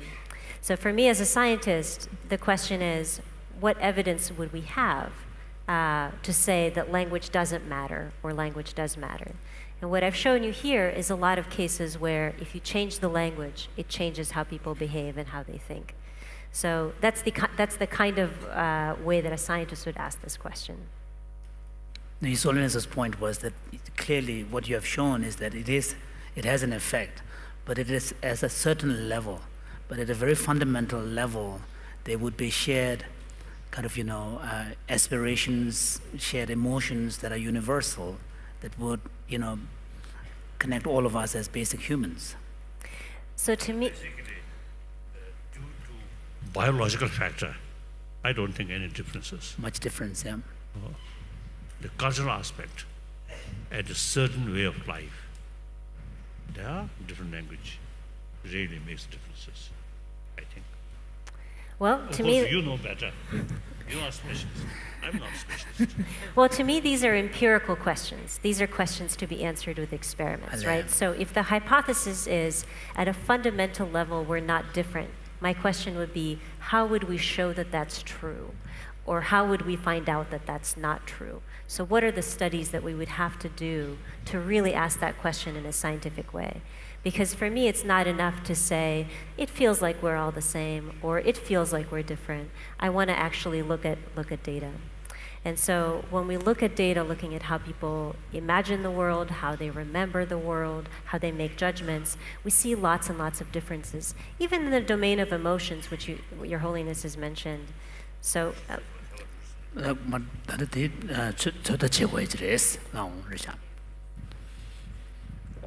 yes, and let me just wrap up. Go ahead. Okay, we're running low on time. Now, one thought that people had originally is that language and thought are essentially the same thing. And so asking whether language shapes thought doesn't even make sense because they're essentially the same thing. Another idea might be that language and thought are two separate things. And then you can ask, does the way we think influence the way we talk, or does the way we talk influence the way we think? But I actually think neither of these things are correct. Language and thought are neither the same thing nor two separate things. Now, what I mean by this is not something very mystical, but just that what goes into thinking are lots of different kinds of representations.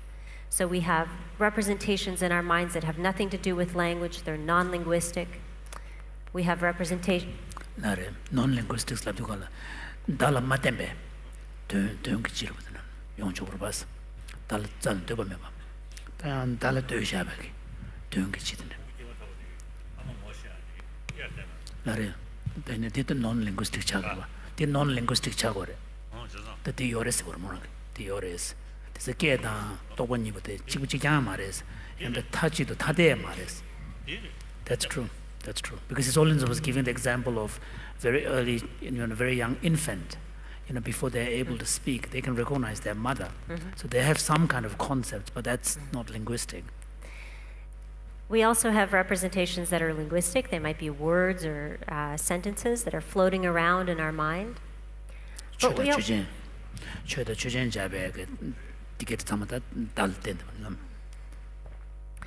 we also have a third kind, which is representations that are not words or sentences. They're not linguistic in their form, but they've been formed by experience with language. So because of our past experience speaking a language, learning to speak our particular languages, we've constructed representations in a particular way. And so in the ecosystem of thought, Just what out goes... of curiosity, what example would you give there? An example would be when I talked about time. So the way that we construct time as being spatially Up or down, vertical okay. or horizontal, that's a spatial representation, but you wouldn't have made it that way unless you'd had your experience with language.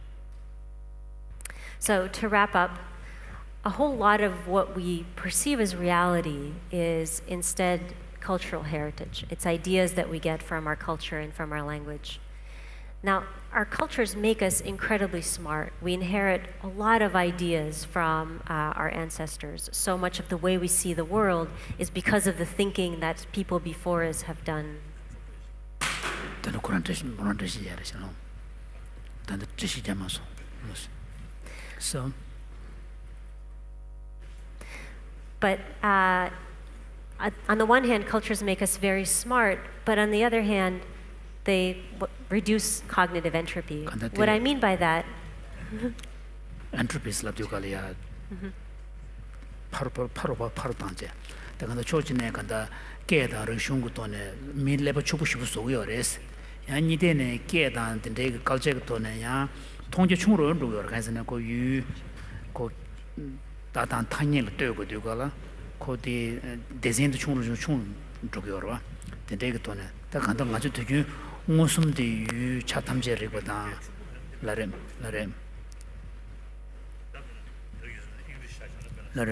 Science field. 라렘 I think 라렘 그 research 기지를 보면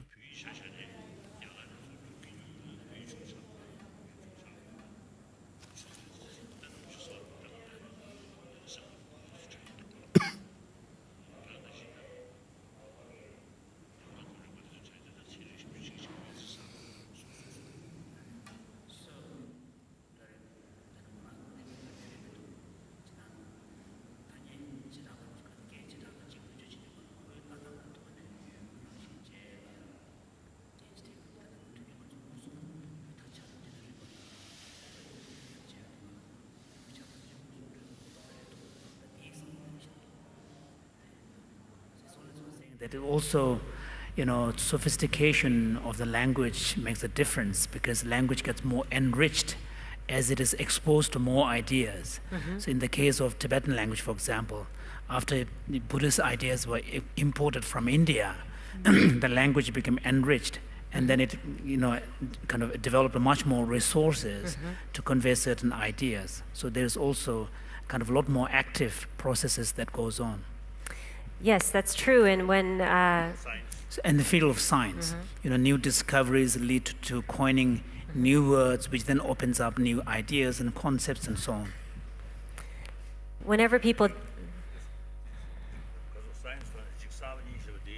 그래야지 된다고 고토야게 명시 말하는 이 얘기 밑에 빙다. So, for example, sometimes when you find a new discovery in science, and if you are not able to have a creative way of describing what that is, then sometimes people just use the name of the finder, like Bell's theorem. Just give the name of the discoverer. whenever we develop new knowledge, we also develop new language, and the two play together. So language creates new knowledge, and new knowledge also creates new language. New language. The 초변준이가 뚜둑책도 쓰나. So while cultures make us much smarter than we would be otherwise, they also reduce the number of paths that our mind travel. Cultures carve deep grooves for our minds to travel, and when we're stuck inside one of those trenches, we don't think to look outside and think, how could we think differently? Could this be different from the way that I'm doing it now? And that's one reason I really like looking across cultures, looking at other languages, because when you see how things could be different, that's actually a way of understanding yourself, understanding how you came to be the way that you are, why you see the world the way that it is. With that, I want to thank you, Your Holiness. It's been an honor. 말이다 간다 뜻을 쉬운다 게이신다 또는 삼단다 간다 지금 될 때배나 대주가 로고체야다 자치다 저 군중가 남는 싫어요. I want to thank you for your attention. It's been an honor. I did not convince you, but you've given me a lot more things to work on. 그런 대시슈부터 군중 컨벤스 군중에 이제 그 땡예버지다 슈투 마수대이네 그럼 뭐란 더블라에게 희망 붙여서.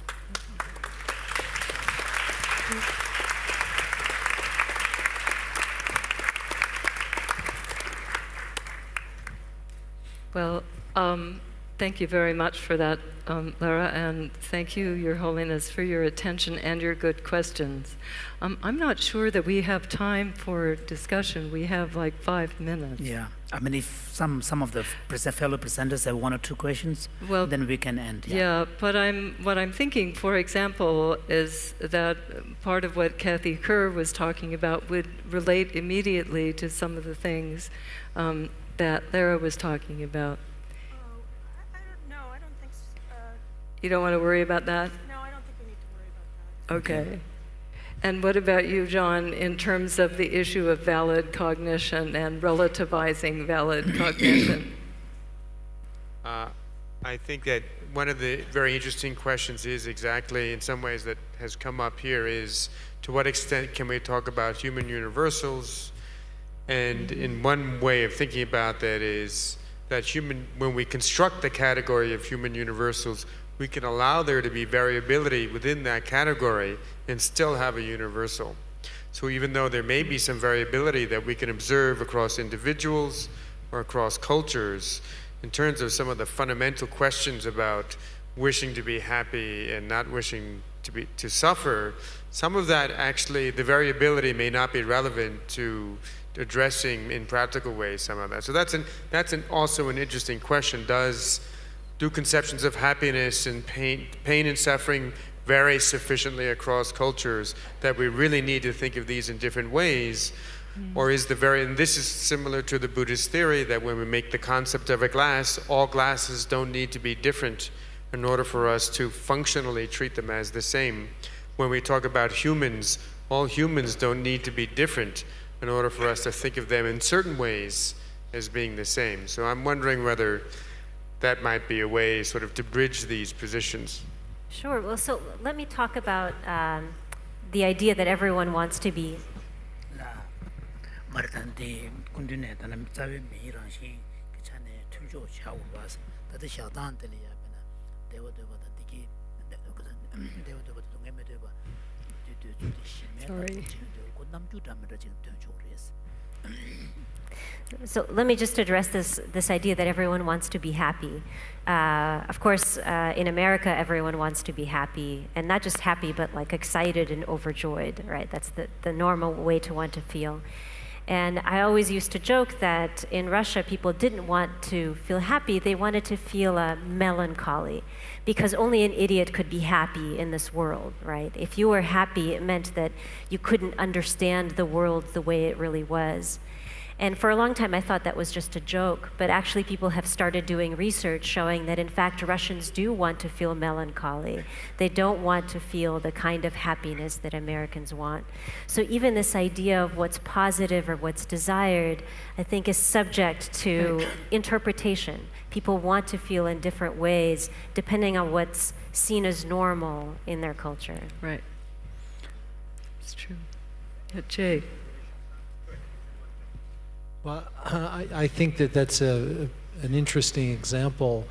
I would want to know a lot more, though, about what melancholy really means for a Russian, and whether it may relate to a sense of being calm and being less bombarded by stimuli, a desire to somehow escape from the situation in which they reside.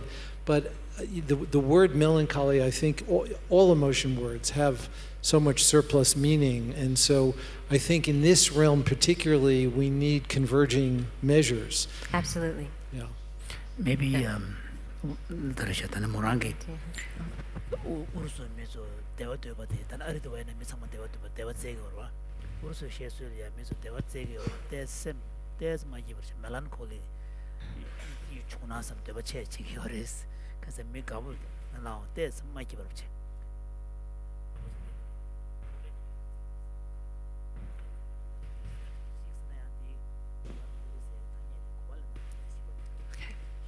Is that okay? Yeah. Just a small thing, like in India and Nepal, when we address to a woman, depending on their age, we'll speak as mother, elder sister, or younger sister, for any stranger. Same for the males. And about this morning, about what Kathy said, Your Holiness mentioned that maybe if we have compassion or something, it might decrease the feeling of pain. So we did that with Tanya Singer, an experiment where one time you receive the pain, other time the other person receives the pain, and you have to think either with empathy or something. So in my case, I tried to think that when I was receiving the electric shock, I was imagining the other one was my kind mother, and I was rejoicing that it was me and not her. And then we noticed that the pain, the perception of the unpleasantness of the pain will decrease very, very much. So because of, in a way, being happy to receive it instead of somebody else. And one last thing about the effect of the mind attitude, we did a completely reversed experiment where remembering some pain feeling that went with Richie, sort of burning pain, I was imagining, without any physical pain, a strong burning pain on the wrist, and it would activate the pain network in the brain to some extent, yes.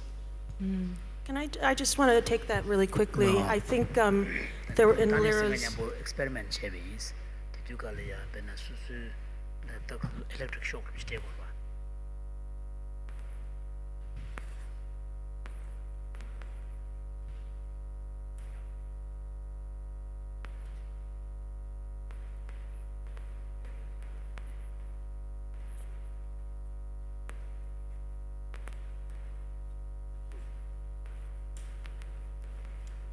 I just wanted to say that in Lyra's talk, the thalamus also appeared, and there was an example of perception that was modulated by a lot of other input from the brain.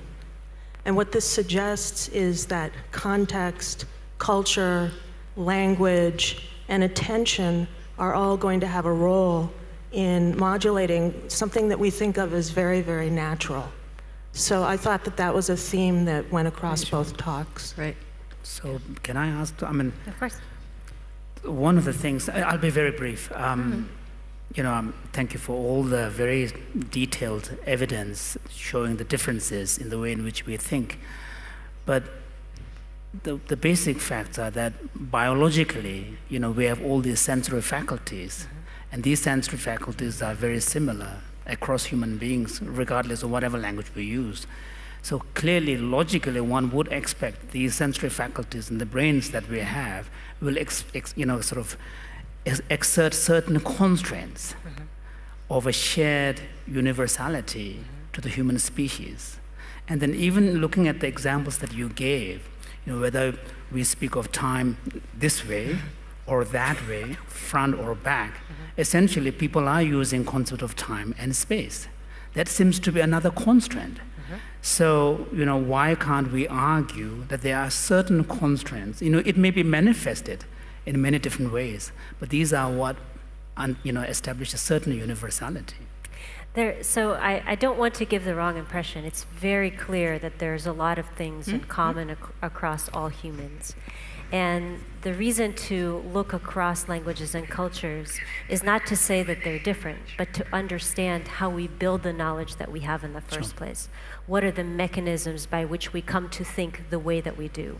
We all make the error of thinking that we see reality. That's true. That when we look out, we see the world the way it is, but in fact we have constructed it. And so what this work is trying to do is say, what are the mechanisms by which we construct it? What is the role of culture? What is the role of language? What is the role of the body? What is the role of experience? And all of these things play a role.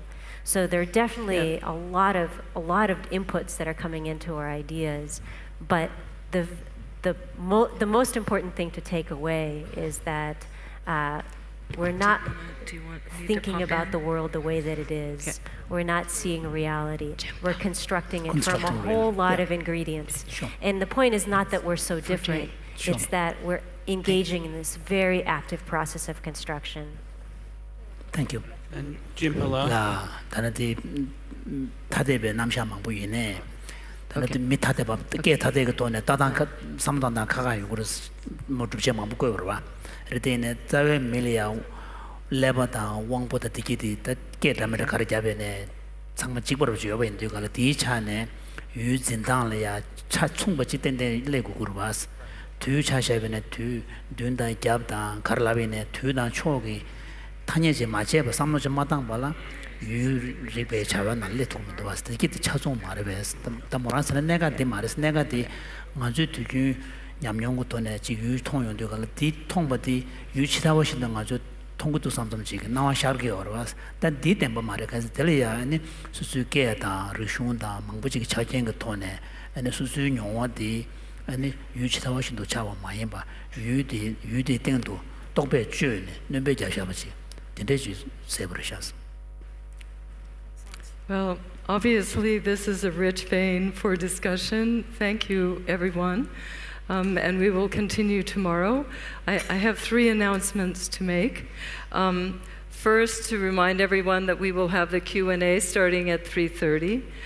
Second, that this morning His Holiness visited the exhibition on climate change, and everyone is invited to go visit that. It's a fantastic exhibition and really worth seeing. It's open from 4 to 9 today, Wednesday, and Thursday, and it's held over in the Sera Science Center.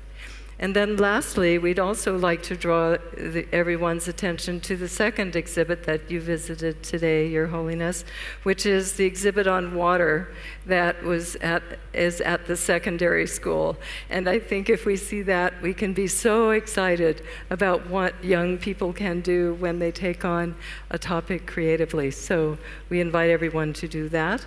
And lastly, we thank Your Holiness for your time and attention.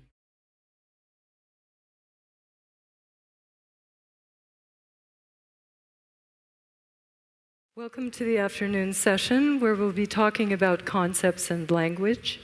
But before we get started, we wanted to see Your Holiness whether you had any comments from this morning's session when we were discussing this issue of concepts and how it's put together both for Western science and for Buddhist science. Nothing particular. Go right ahead. All right. Well, then with that, I'll turn it over to Lera Boroditsky, who will be talking about language. Thank you so much for having me here. Language. Yes. Language. Yes.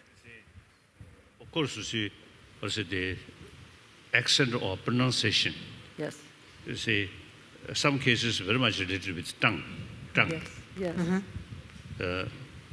So the way develop sort of language. So at least, of course, basically same sort of human physical. Yes. But in certain levels, some differences. Yes. Tongue. Yes. And vocal So, type.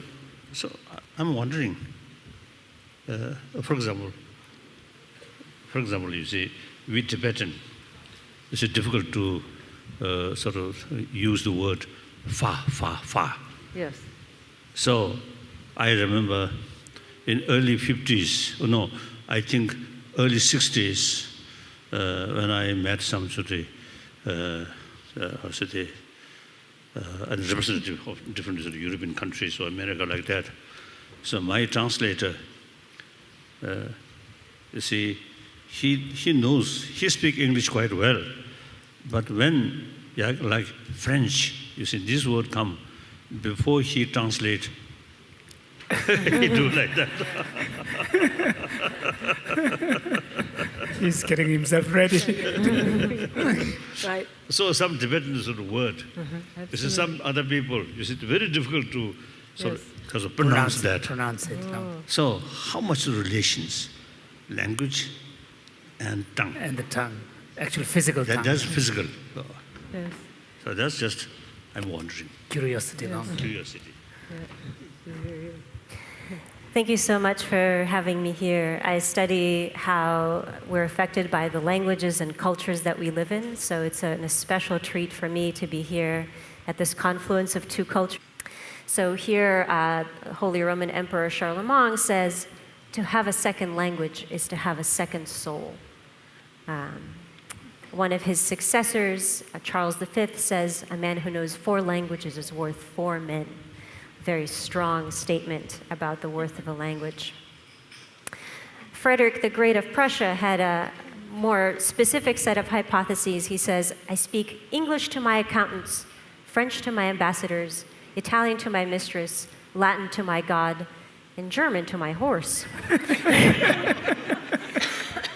Not sure exactly how he came up with these hypotheses. But lots of people say things like this. They say French is the language of love, or German is the language of reason.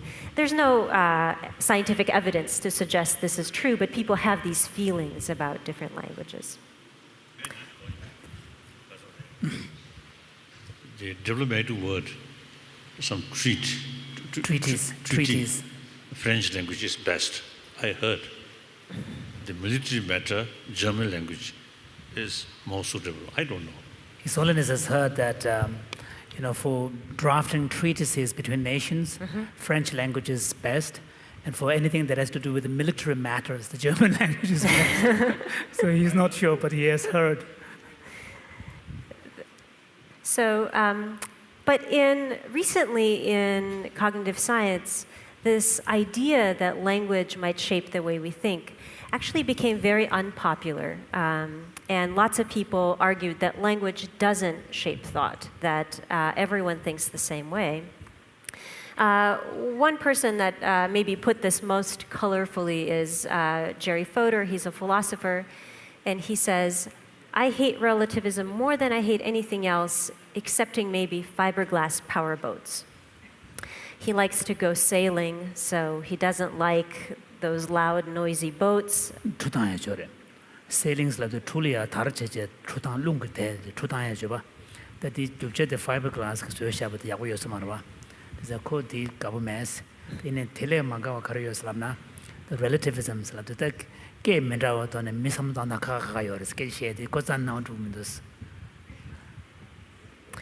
So, other than fiberglass powerboats, the real bane of his existence, the thing that he hates the most, is this idea that language might shape thinking. So in the last 20 years, researchers around the world have started meeting and trying to understand each other and grow together. So I often start by asking students in my classes what cognitive faculty they would most hate to lose. If you had to lose one thing that you can do with your mind, what would you most hate to lose? And often students will say, I would hate to lose my sense of sight, or I would hate to lose my sense of hearing. Once in a while, they'll say my sense of humor. But almost no one ever says, I would most hate to lose language.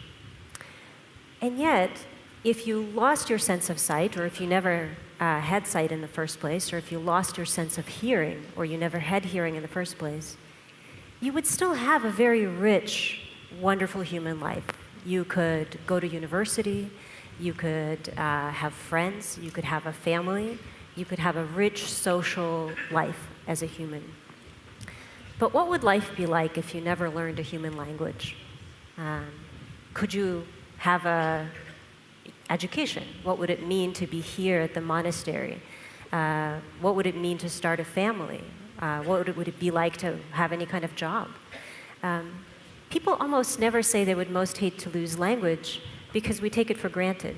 It's so intrinsic to being human, it's so important to who we are, and yet it's like the air we breathe. We don't notice it. So get share the me chagen be zawa shiru chaba yinza ngaju get share to it me chagen shime chagen chagyu de ngaju yin sha sha che sha ma do ko me ba yina misi kan de ske to gore sam de lo cha tu yo mares zo lo tu zo lo get tebe ka lo kiran zo me ke toya da am jo ko ya da kar la ba yina sem tu che sho yong zo get tebe ka lo ya na ke share ma do cha ba na ka nga che yong zo sam ya da na me tu. So I want to start by showing some of the ways that languages around the world differ from one another. There are about 7,000 languages that people speak. And each one requires something different from their speakers.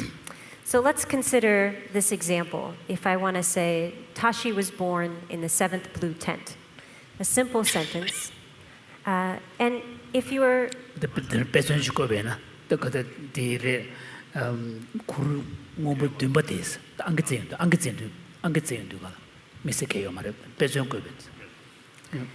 So languages will differ in pans, so there must be some kind of essence of potness, some kind of essence of panness. But if you look at another language, so for example, instead of English here, you look at Russian, instead of pots and pans, you get one category that includes some of those objects, another category that includes other objects, and then the five...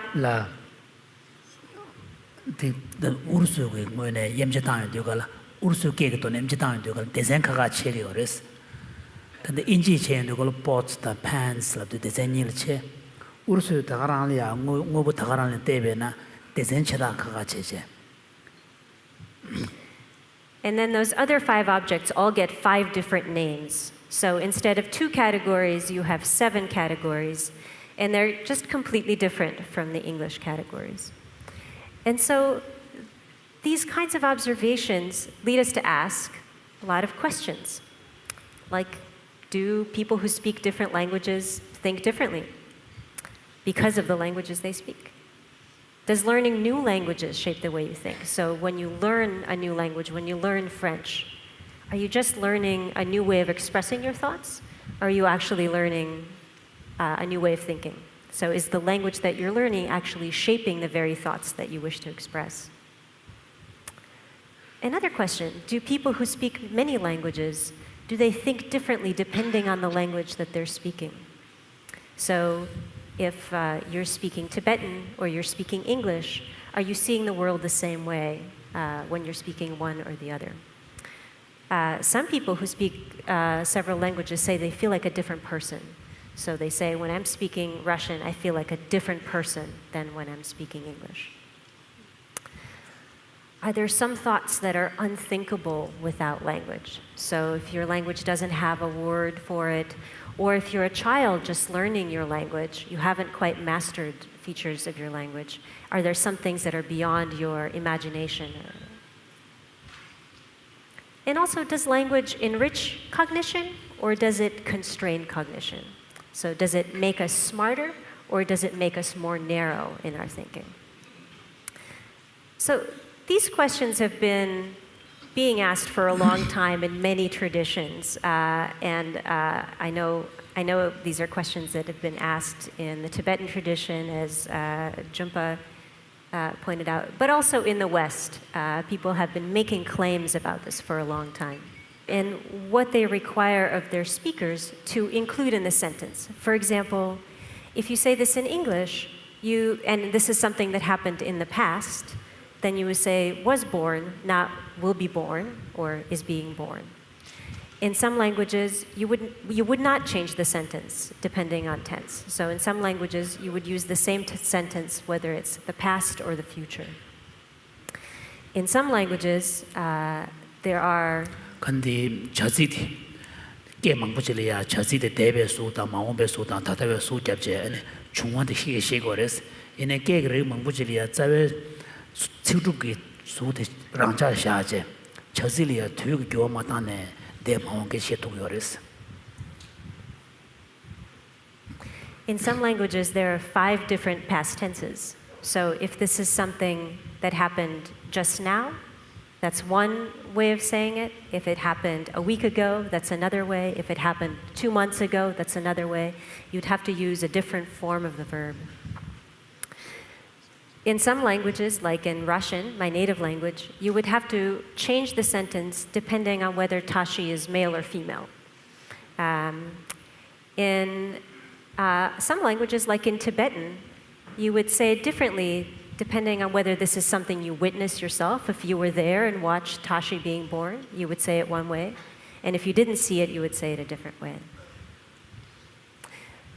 In some languages, again, like in Tibetan, you would change the sentence depending on how important or honorable. So if it was lama tashi, 시에서 자마자 개발도 시에서 자마자 개발도 그랬어. 시에서 제마지 미개체 정도네. so if it's lama tashi being born, you would use a different form. In some languages, you couldn't say the 7th blue tent because there are no words for numbers. So you would have to say there are some tents or several tents, but you couldn't say 7. Languages also differ in how they divide up colors. So in English, if we say it's the blue tent, we mean it's not the green one. But in some languages, blue and green are called by the same word, like in Tibetan, I'm told. And languages, of course, also divide up objects into different categories. So I'll start with the example that John Dunn gave us earlier of the idea of a pot. When you consider it from the point of view of one language, you might say, well, there's some things that are pots, and there's some things that are